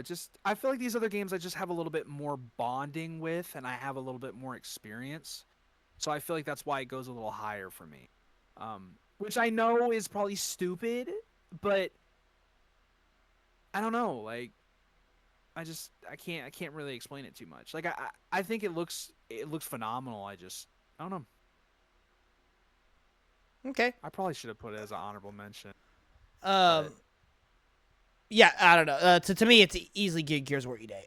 It's not even a freaking. You cried to it. Yeah. You guys go and watch the reaction. Dude, I'm gonna go ahead and say it right now. I'm gonna go ahead and say right now. I'm gonna put a stamp on it, right here, right now. Confirm. June 10th, 2026 at 9:43 p.m. This is my most anticipated game of all time. I'm actually so serious. I can't stop crying. I genuinely cannot. I couldn't even edit this video. I had to edit so much out of my Gears of War video that I just posted today. By the way, go watch it. It is my favorite video I've ever done. It's talking about a specific game. I never would have guessed in a million years I would be this passionate about Gears of War. And it's because it's a childhood game, but when I actually started caring about video games, Gears of War was so irrelevant. It completely died. It completely fell off. I actually really like 4. I really like 5. I think those are still great games, but no one cares. People freaking care. People freaking care about E-Day right now. I'm getting teary-eyed just talking about this right now. People freaking care about Marcus and Dom, because that is the heart of Gears of War. Yes, there's monsters coming out buttholes in the ground. Yes, there are freaking giant crabs. Yes, I get it. The game. I don't think that's how I would describe it. That's absolutely how you describe it. As any Gears of War fan, that's how you describe it, okay? Yeah, booty holes in the ground? You literally throw grenades down the hole just to blow up the hole, all right? Why can't you just call them a E-Day hole? They're called e-holes, bro. Come on. All right. Listen. They ain't called boot e-holes. Listen. This game is literally everything I want. I just can't, like, I can't stop thinking about the game. My whole timeline on X is Gears of War E-Day, and I'm so thankful for it because everybody's so freaking excited for it. I haven't seen this much excitement for a Gears of War game ever. Literally ever. What? Because, what? Get out of there, Rayman. Bye-bye. I haven't seen this amount of excitement for Gears of War ever. Mainly because I played 1, 2, and 3 after they came out. So I've never got to experience a lead up to a Gears of War game. After that, no one really was excited for 4 or 5. And the fact that Gears of War is literally leading the freaking charge for Xbox right now. It is going to be the first genuine exclusive, like stone hard, cold, whatever you want to call it, sword in the stone, planted the flag, Xbox exclusive. It is here. You are yapping, buddy. Bro, let me yap. Let me yap, okay? Listen. I was gonna say when you were gonna say first of the charge, I was gonna go Halo, but And I could not believe everything we saw during this direct. The amount of effort and passion they're putting behind just the audio. They spent like 8 minutes talking about freaking audio, bro. Like, it's absolutely insane what the Coalition is doing. This is going to be the first genuine game this generation to do what we've been promised since the freaking start. 4K, 60 frames per second, ray tracing, all at the same time. Full campaign. We've already gotten confirmation. It's the longest campaign in the franchise with 14 plus hours. We're getting full-blown multiplayer. We're getting full-blown PvE, co-op, split screen, couch co-op, everything you want. Coalition is doing everything for this game. For Gears of War fans, for Xbox fans, this is what we've been waiting for. This is what we want. It is Marcus and Dom, one of the most beautiful brotherhoods you can ever see in gaming. That is what the core of this game is. It is not all about, yes, aliens, chainsaw their heads off, do all these cool things, throw grenades down e-holes, whatever you want to call it, right? There is crabs, there is trees, there's set pieces, there's driving giant tanks around the place. There's all these amazing things. But at the core of it, it is your squad. It is Marcus, and the bottom line, he just wants to help people. And unfortunately, he's been forced into this situation that he just got finished with war. He lost his best friend. He is now in a struggling place with Dom in his relationship. And what happens? E-Day happens. And guess what? Their entire lives change. And what does he do? He says, screw it. I'm going to do what I've always done. I'm going to go help people. And Dom is right there by his side always. And I'm so excited to see what that means. I want to see that story set up. I want to see their characters build into the people that they've been, the ones that we know and love. I want to see how the world reacts. I love the thing that they talked about, the 2 new characters in the squad. I love the little story arc that they've already talked about, how they're setting that up. I just love everything that they're doing. The mobility in the game looks so much more exciting than all the other ones. New weapons. We're getting Ty, the general, here back again. Dude, it is literally so perfect to me. It's unbelievable. Like, when I saw that collector's edition for $300, I'm like, oh my gosh, why is it $300? I'm not buying it, dude. I'll be so honest. I think I have to. I think I have to. I really do. I am so willing to spend $300 on this game's collector's edition because we see these memes all over X. This means something to me. Okay? Yeah. I don't think you understand. Like I said, I mean, I started crying during the direct because they started talking about the history of Xbox. They started talking about the history of the Gears franchise. And it dawned upon me like, holy crap. Like, this is it. Like like you cannot get better Gears of War than this. And just knowing where Xbox is, knowing the future Xbox has, which I'm going to say right now looks bright. I could not be more excited for this. I have never spent the last 5 days just literally obsessed over a game in the way I've been obsessed with Gears of War. Like, yes, Starfield, I glazed every chance that I could get leading up to it. Yes, Planet Coaster 2, I was obviously a glazer for. All these things, yes, I get it. But I've never truly been this emotionally attached to something every single day, reading articles, reading reviews, watching reactions. I've never been this obsessed with a game, and it's because I genuinely have so much confidence, faith, belief, and excitement for what this game not only means for the franchise, not only for my own personal enjoyment, but what it means for Xbox and what it means for a fan base that deserves a game like this. I am so freaking ready for E-Day. I could literally sit here and talk about it for hours, but I'm not going to because we do have other things to get to. But without question, God of War is number 2. God of War Ragnarok is one of my favorite games of all time. God of War as a franchise is one of my favorites of all time.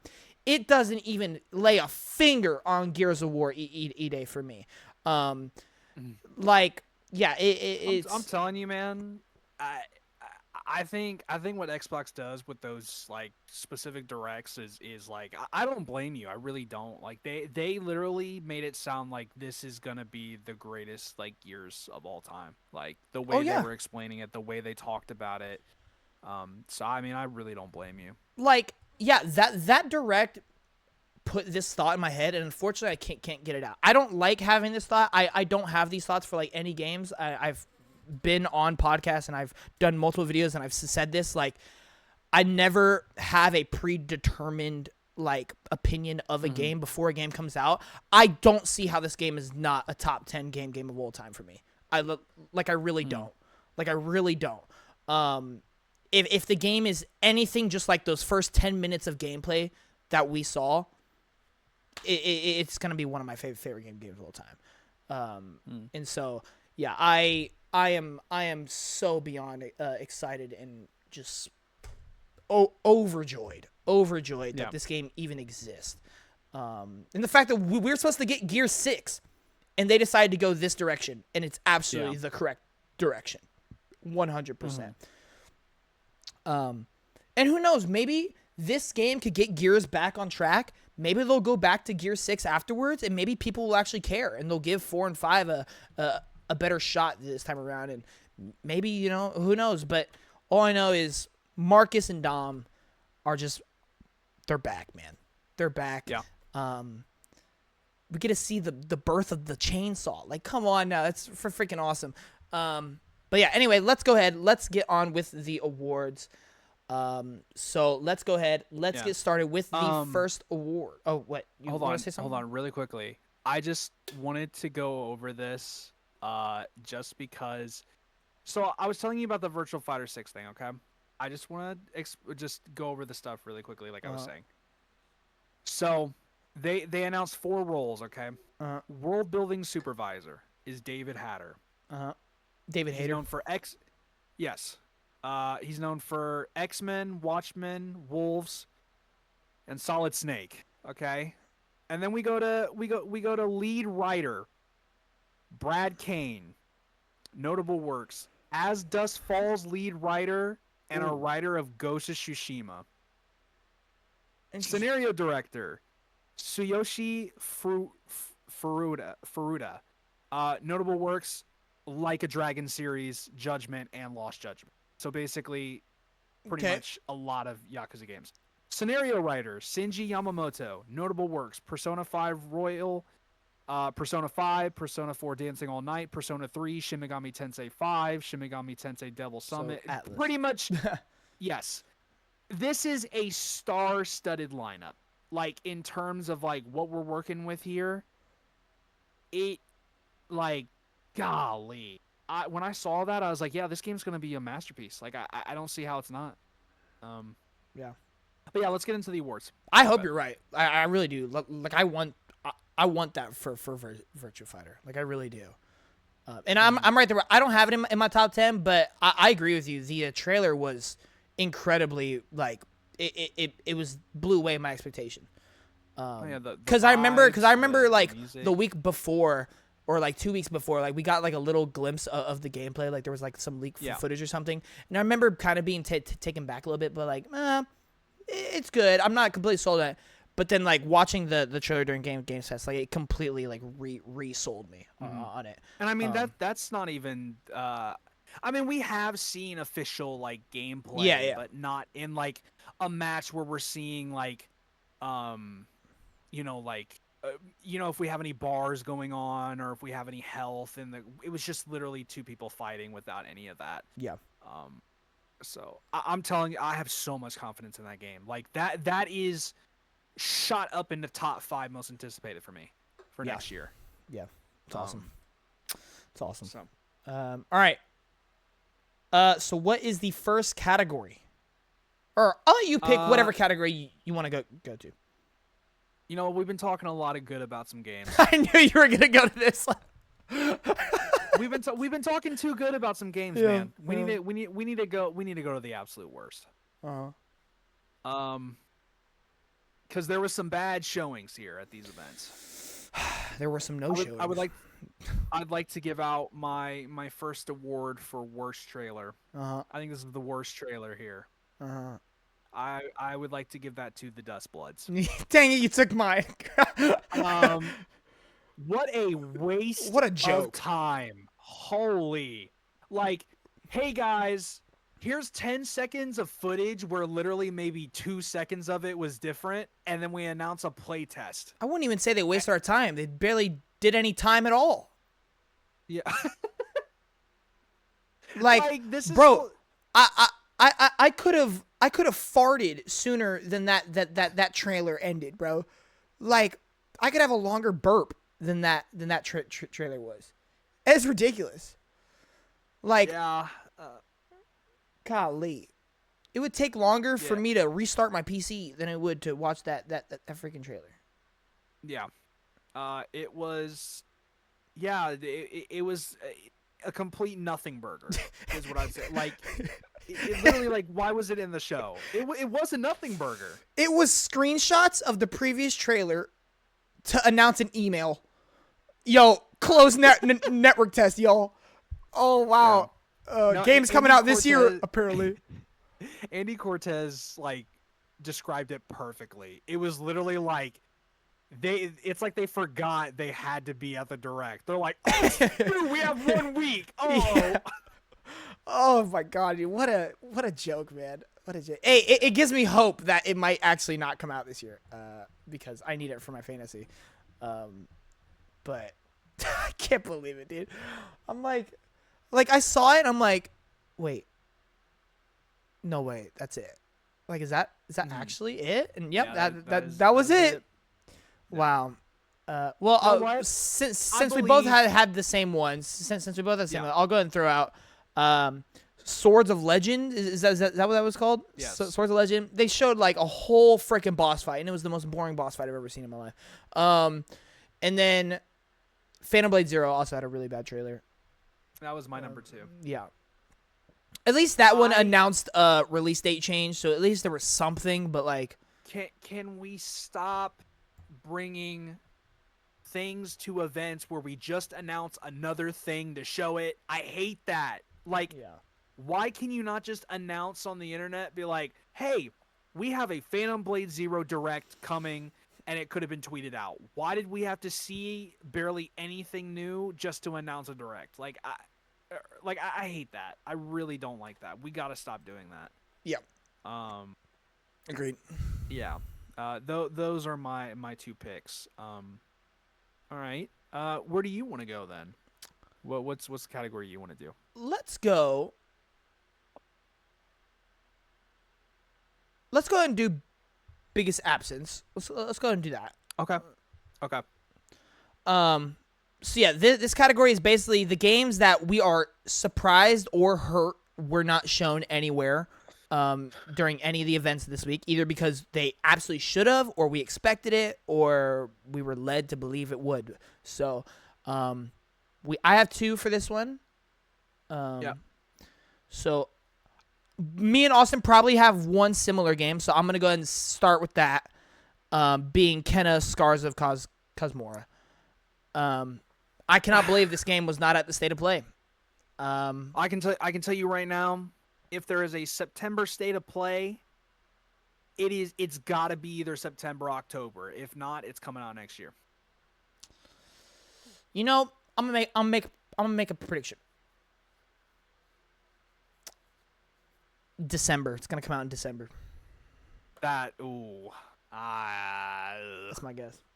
At that point, you might as well delay it. Move Yeah. it to January at that point. Yeah, we'll see. I just don't think the month after GTA 6 is a good idea. No, really it's absolutely not. It's absolutely not. But yeah, I can't believe it wasn't here, man. I really can't. I can't either. Yeah, so I don't know where it is. I don't know why, but hopefully everything's good, and hopefully it still comes out this year. I low-key need it, but we will have to see. The other game that I cannot, this is mine. This is my biggest absent. I've talked about this game. This is one of my most requested games to see this week. I've talked about it on almost every single predictions video. At Fate's End is an indie game that I'm really, really looking forward to. I think it's going to be really, really good. Was announced for this year. It's announced for Game Pass. Has had multiple hands-on previews at multiple events. So I really thought we were going to get the release date here, and nothing. Absolutely nothing. Mm-hmm. So really, really upset about that. But yeah. My second one, I have Marvel 1943: Rise of Hydra. It has a 2026 release date. I didn't even know you cared about that. That's interesting. I mean, it's Marvel. That's the only reason. But it has a 2026 release date. No, I agree. That ain't coming out until 2027. It ain't coming out at all. It's finna be canceled. It'll come out. It'll come out. It might be. I don't believe it. It might be a while. I don't believe it. That game's gonna get canceled. The other one I'll throw in there, Tides of Annihilation. I really wanted to see that as well, but yeah, that never had a date, so I don't blame it.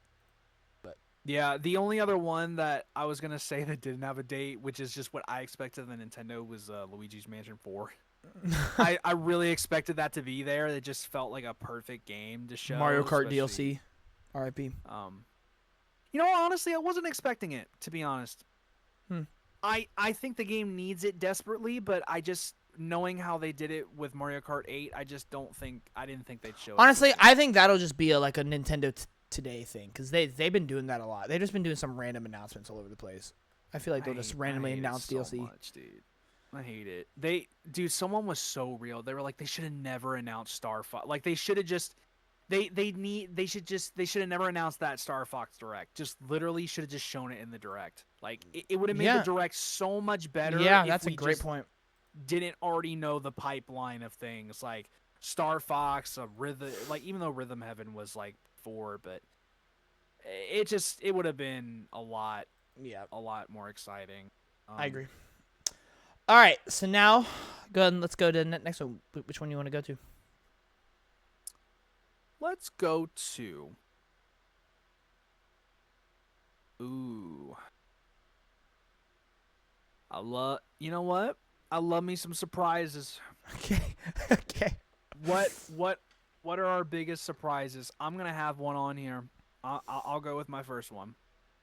The first one that I have on here for biggest surprise is one that I would have not seen coming from 4,000 miles away. You could have told me this was real, and I wouldn't have believed you. Not because of the combination, but because it is so out of left field that this studio would work on something like this.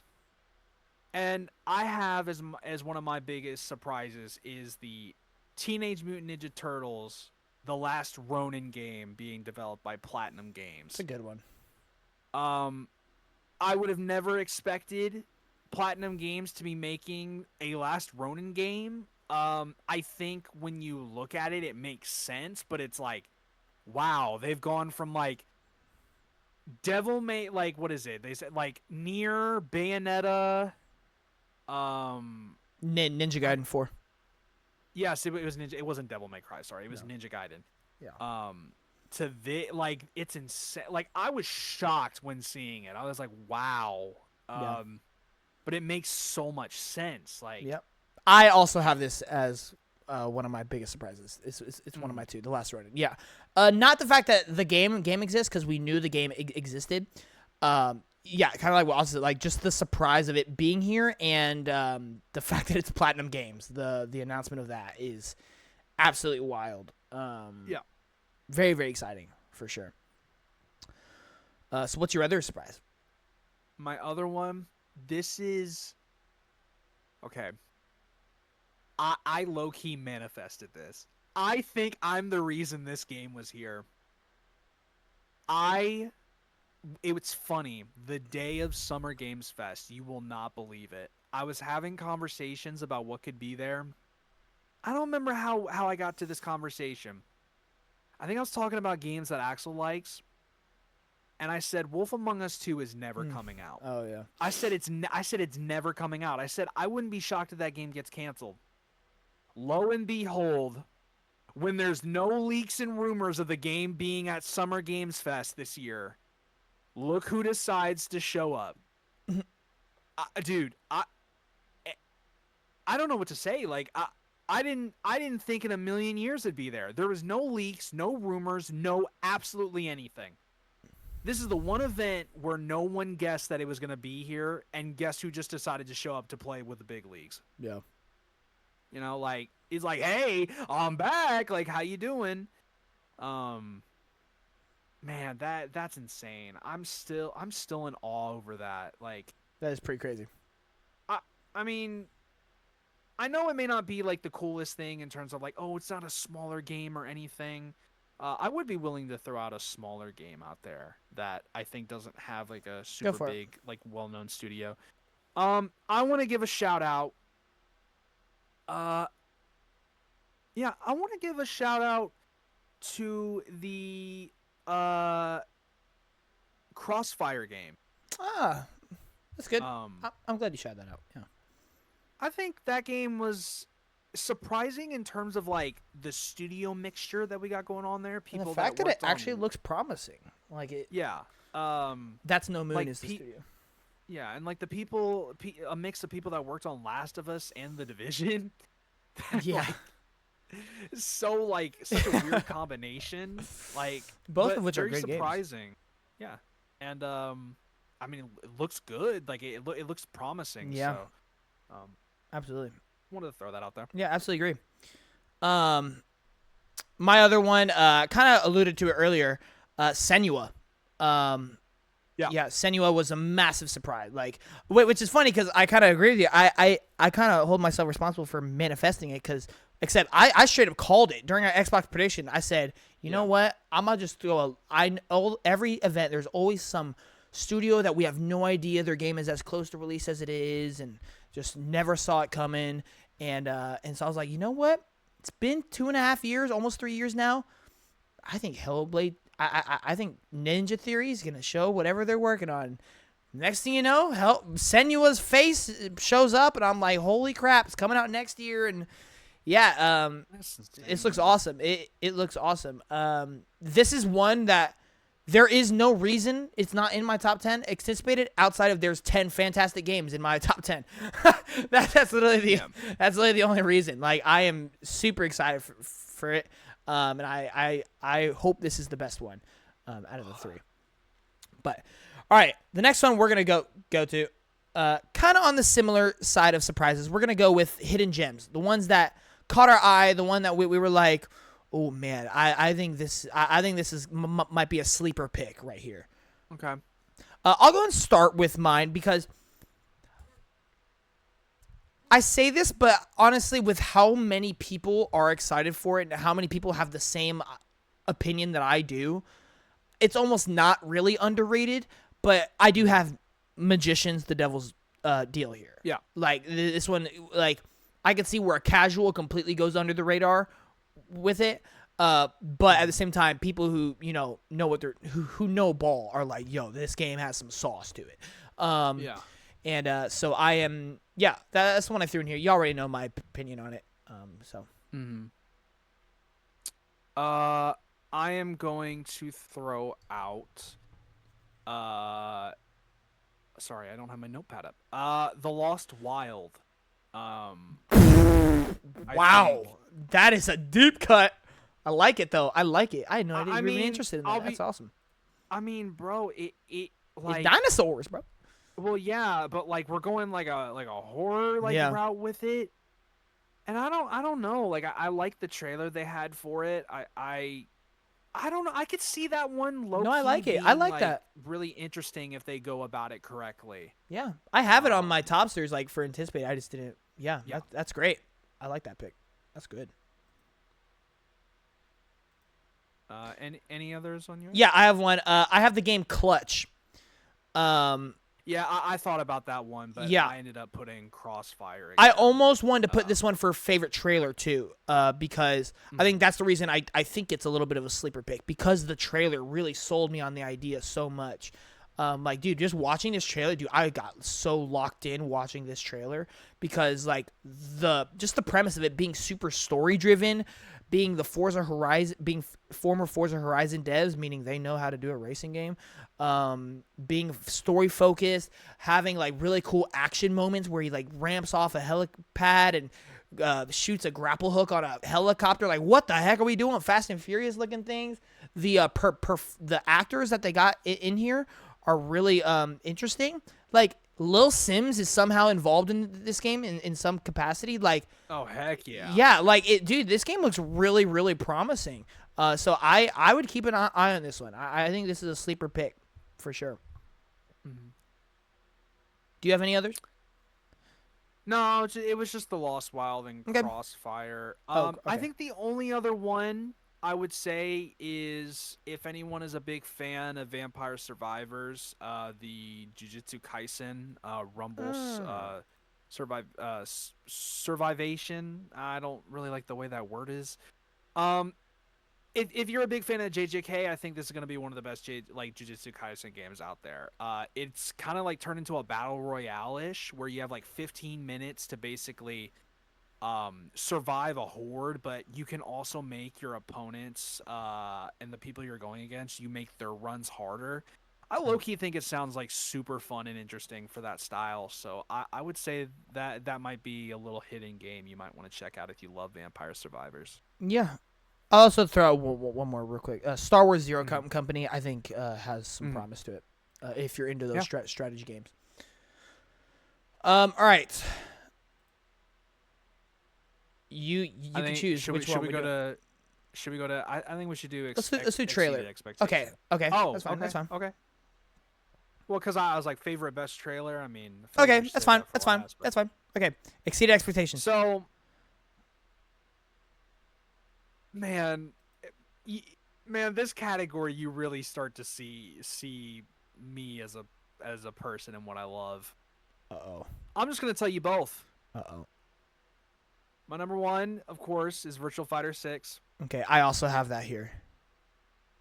And my number two is Crazy Taxi. Interesting. Okay. John, I did not expect, like, I'll be real with you. I'm telling you, when I was talking about like Sega and like their games, I'll show you where my hype level for Crazy Taxi was. Just the idea of it. This is the bar up here. This was where I was for Crazy Taxi. Like there, like almost near the bottom. And so you're saying exceeded expectations in terms of like how excited you are, or like versus like how good you think the game looks. I think both. I think the game's gonna be really good. Okay, interesting. Like, I'm hearing previews from people as well saying the game is really, really fun, which I think it looks really fun. And I haven't even played it. So like, yeah, I mean, only other thing that'd be close is probably Tomb Raider. I think that's probably like a close third behind those two for me. I just didn't know what to expect from Crazy Taxi. And I just didn't know if they could convince me that there was going to be enough of a reason to be like, hey, this is going to be something I really, really need to check out. But from all standards and like what I've seen and what I've read on what they're going to be doing, like, I'm all in, man. Like I think it looks really fun. Like I really do. Like I don't know. My expectations. It's just because my expectations were very low, and now my expectations are like, wow. I think this looks really good. Yeah. So Okay. it just sucks that Interesting. I just have to be real, but like it sucks because you look at it, you're like, oh my god, Sega Glazer, but it's like, what? I don't know what else to say, man. You know. Interesting. Well, I also had Virtua Fighter Crossroads, but I'll go and do a different one just to Actually, just why to do shout I out keep something. calling it Virtual Fighter 6? It is Crossroads. Well, I mean, it is Virtua Fighter 6 Crossroads. Well, yeah. Like the VI is highlighted, so they're I obviously know, trying but to tell I you it's gotta it. add the Crossroads in there. Yeah. I don't like that though. But I'll go ahead. Yeah, I don't like it either. I wish it was just Virtua Fighter 6.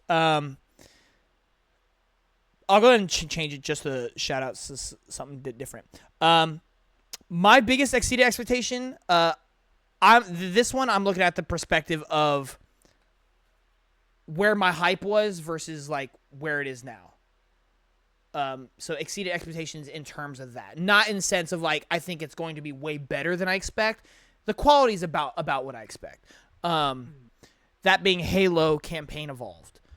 Yeah. This is one where like that's a good one. yeah. Oh, that's a really good one. Like it like in Oh. terms of quality, it's probably gonna end up being exactly what I think. I think it's just gonna be a much like modern, improved version of the campaign. But actually seeing it in action and like seeing the new like glimpses of the new levels, yeah, seeing what are you doing? Sorry, just Seeing you're fine. You're fine. seeing glimpses of the new levels, I can't believe how badly I actually want to play the game. Like I actually want to play this game, and I did not expect to feel that way before this trailer. So, yeah, that's when I would say exceed expectations, because yeah, I didn't really have hype for it, but now I do. Like I genuinely want to play this. Like I'm looking forward to playing through it. But yeah, and then the other one I have, kind of this. No, I'm gonna say both. Exceed expectations in terms of hype, but then also exceed expectations on how good I think it looks. That being Resonance: A Plague Tale Legacy. Oh my God, what? Oh, I'm sorry. I just thought of something really stupid. Just keep going. Just keep going. Yeah, Resonance: A Plague Tale Legacy. This is another one where I'm like questioning, like, okay, what direction are we taking? Like, is it going to be to the level of the other Plague Tales? And while I still don't know if that's the case, I definitely have a lot more excitement and a lot more faith in it now after seeing what they're going for, being much more action-adventure focused, having way more mobility options, a whole new character, a whole new storyline. It does take place 15 years before the two original games. So that definitely exceeded my expectations in terms of like where I'm at hype level and what I think it'll end up being. But so, yeah. Mm-hmm. Yeah. I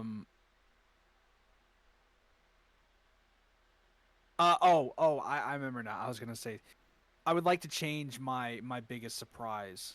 I have a new number one biggest surprise. Yep. Tupac and Stranger Than Heaven. Who would have expected that? Thank you all so much for watching want- the podcast. you- We'll see you. We'll see you next week, where we'll be No, talking no, about no, no, all no, the no, no, no, no. controversy with Tupac. No, Okay.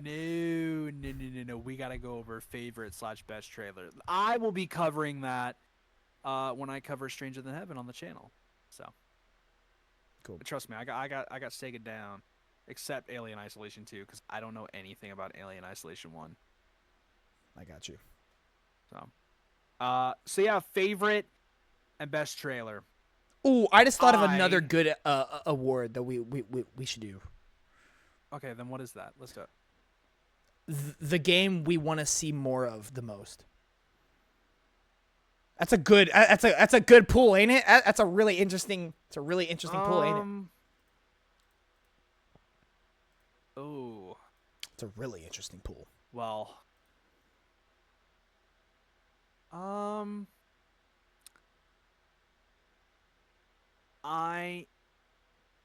I think one of the first ones that come to my head. I mean, Persona 6. Yeah, that's a good one, but we didn't see anything. I know, but that's why Yeah, I want to see it's a good more. one. You It's a good one. know. It's a good one. I have a good one.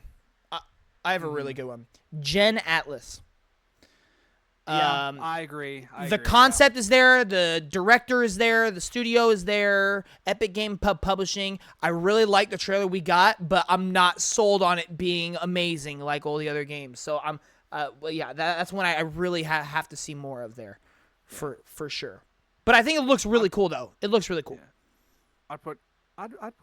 I mean, I don't really need to, but I'd love to see more like Code Veronica. Okay. Just because I love seeing Resident Evil all the time, and it's like. I got two fun ones. You know. I got two fun ones. Legend of Zelda: Ocarina of Time and Kingdom Hearts 4. Both. We need to see more of. We need to see more of both. Yeah. It's the fun ones. Yeah, especially Ocarina.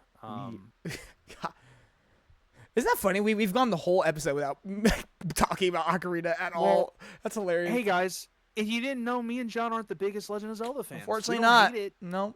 We just are. Will I be playing it day one? Yeah, absolutely. Yeah. But you know, I've never. If any of you didn't know, I've never finished a Legend of Zelda game, like traditional 3D Legend of Zelda game. So, because I'm not counting Echoes of Wisdom. I have Link's I will say Awakening. I have, but I don't. I haven't. I don't. I'm too stupid. Oh, okay. I'm not good at puzzles, so anyway. I give up. All right, now let's get back to the last award here. Yeah. Best/favorite trailer shown throughout the week. I have an answer for my favorite, and I have So- one for what I think is the best. Okay. Oh, but now I may change it because I think you convinced me. I had a different answer, but now I think there is the best one.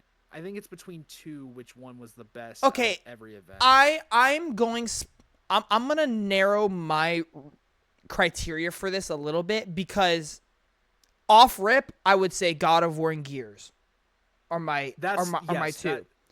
I right? have one of them as the best. I think those are the two best trailers that Yes. came out during this entire But it's super unfair because we literally got like 20 plus minutes of both. Yeah. So I'm gonna But- narrow mine down to like a very individual like 2.5 3-minute trailer, just to do it. Are you muted? You just lost your audio. I can't hear you. Hello. Yeah. Oh. We good? Yeah. Okay. Repeat Okay. what you just last said. I'm gonna just tell you my favorite, and I'm gonna tell you what I think was the best trailer. Okay, go for it. But now I want to change it because maybe. No, that's fine. It's fine. Just So go my for it. favorite, Uh-huh. of course, is Virtual Fighter 6. Yep. It's just it's my favorite announcement they had. The best one. I have God of War Lafe written right Yeah. now.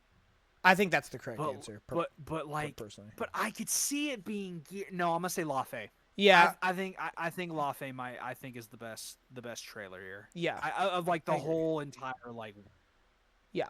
I agree. I think you can make an argument for Gears because it's like an hour worth of a trailer. Yeah.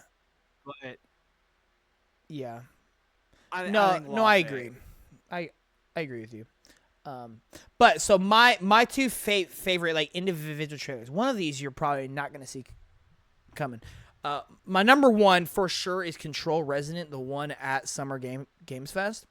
The one that had that absolute banger of a track behind it. Which is on Spotify now. Make sure y'all go watch that. Yeah, that has been one of my favorite trailers for Control Resonant like so far. Just seeing like all the different environments, seeing the different visuals, seeing some of the cool like audio design, everything. Like I really loved that trailer. I thought it was awesome. Yeah. And then this other one, I think this is the best trailer this game has gotten so far. Fable. I thought Fable's trailer this time around was very, very good. You could tell that this game is really coming along, that the production value is insane, that they have Haley Atwell playing the main antagonist or just an antagonist in the game. Really, really cool. The visuals that they showed, like the castle crumbling down, like the fight scenes that we saw, like just everything. I thought it was a fantastic trailer, and it finally gave us the long-awaited release date for Fable as well. So, yeah, I really liked both of those trailers. Yeah. But yeah, all right. I think I think that is it. I think. Yeah. Fantastic week for gaming. Absolutely. The week. And we haven't even covered like news that's coming after and everything. There's so much Xbox to talk about. Oh my god. Yeah. We might have to do a whole Xbox video. Yeah. I mean, if anyone watched, of course, I mean, Xbox is going back to exclusives, and once again, they did what people wanted, and people are still upset. So, who cares, man? Like, there's a lot to talk about, and we also got reports today that it sounds like Xbox is going to do a lot of reshift. It's kind of scary because it's looking like some layoffs may happen. Yeah. I'm worried about compulsion. I'm worried about Double Fine. You know who I'm not worried about though? Ninja Theory. Yeah. Thank God they announced the game, because if they didn't announce the game, then I would be very worried about Ninja Theory. Yeah. But since they just announced it, they're not going to close them. Yeah, unfortunately, I can't say I didn't expect it though. Like, it was going to happen, but it's still scary. It's still very, very scary. Yeah. I mean, we can talk about this on a different episode, but honestly, so much fun, man. Like, I love watching these events. Like, the only one we didn't watch is Nintendo, and I'll be real with you, my friends really wanted to watch it with me, and I was like, honestly, I don't think there's gonna be a lot of moments where me and you are gonna be like popping off crazy. And I was like, you know what? I feel like I've watched like all the Nintendo Directs with you recently, so I was like, let me give my friends like a shot for once. Like, I haven't watched a Nintendo Direct with them for a long time, but I just want to thank you for letting me come over all the time and like watch these events. Like, it is a genuine blast, like seeing both of us, not just myself having fun, but also just seeing you have fun and seeing you cry to Gears, honestly, like touched my soul. Like, it's a moment that I won't forget that moment. Like, looking to my left and seeing tears fall down your face. Like, it honestly makes me really happy, like, to see you that excited and it hit you that hard, Yeah, so absolutely. I appreciate super fun week. Yeah. Great memories, great times. Looking forward to the future. A lot of content coming y'all's way. I know me and Austin are probably going to talk a little bit about that and what the roadmap and who's all doing what. I'm just going to continue along the consistency I've been on this week. Yeah, we have a really hard next few months coming up. I don't know how we're gonna do it. I don't know how we're gonna get through the fall and winter, or like the fall. Oh, okay. I would say. I was about to say June and July, or July is not looking too bad, but. Well, no, September and October. Yeah. Yeah, it's gonna be tough. I've been thinking about it. I don't know, man. Like, I don't know if I want to rush like Control Resonant. And it's like, but oh man, there's just so much. But I did hear it sounds like one of those games is going to move. I think Valor Mortis is around there, right? Yeah, it's the same day. It's the same day, yeah. Yeah, I think they said they're considering moving, which they need to. They need to, yes. I'm telling you, everyone but Onimusha and Control Resonant need to move. I think those two can battle it out. I think that's fine. I think they're so different. I think they're fine. Yeah, I agree. I think two separate audiences entirely. I think both of them would be fine. Yeah. So, 100% agree. All right. Well, that is gonna do it. Looking great though. Ooh, next year's I'm looking, gonna be real. Looking stacked. I'm not making no statements, but maybe GTA 6 coming out this year might have been one of the best things ever. Because next year, oh man, there's a lot of games I'm excited. You know, I did think about this. if GTA 6 does not make the cut this year, like in terms of coming out in time, it's going to be one of the more interesting game of the year discussions. Yeah. Because I don't think there's a clear runaway right now. I still am not convinced if GTA 6 comes out, it's game of the year win. I'm not. I've had this thought before. I had it with Tears of the Kingdom, and it didn't come true. I don't care if it's GTA 6. This is the biggest game of all time. It has the biggest chance of fumbling and being glitchy and buggy as all ever. Maybe. When expectations are too high, there are way more opportunities for this game to underdeliver than it is to overperform. It's true. Which is why I'm not officially like sold on it yet. But if it does not, like, because normally they cut off the eligibility like second week of November. Yeah. And it's coming out in the second half of November. So unless they move things around just to try and fit GTA, which is really messed up, if they do that. I bet they will. Probably. If they don't do that, then like it's gonna be a wild 6 nominees. Like, yeah, a lot could make it in then if that's the case, and then anything could win at this rate. So we'll have to see, man. We'll have to see, but I'm interested. I mean, but still, man. Like, I honestly don't mind because next year there's so many games I'm excited for. Like, there's a lot of stuff. Like, I've been thinking about it. My wallet, like, I've spent a lot of money. I bought the Stranger Than Heaven Collector's Edition yesterday. I bought Nintendo Switch Sports. I'm surprised you didn't mention Orbitals at all this video. Yeah, no, Orbitals. Well, I mean, I've already explained my love for it. Like, honestly, like, my hype has been up there for a while now, and like, none of the trailers have sold me anymore. Like, I've been sold on this game for a while. Gotcha. Yeah, it hurt my feelings when you were like, I don't know, this game just, like. I don't know, dude. I'm just not feeling it. I'm really not. I am. I will say I love the cover art. I did see the cover of the case. That's beautiful. Yeah, I will say that cover art did make me question if I wanted to play it. I will say. John, absolutely. I went into to Dre's Discord server today, and I added Axew because he's a digital gamer only. He never grew up doing physical. I added him. I said, this is why it is amazing being a physical game enjoyer. You go to your shelf and you pull this beautiful cover art off the shelf. It's one of the greatest feelings on the planet.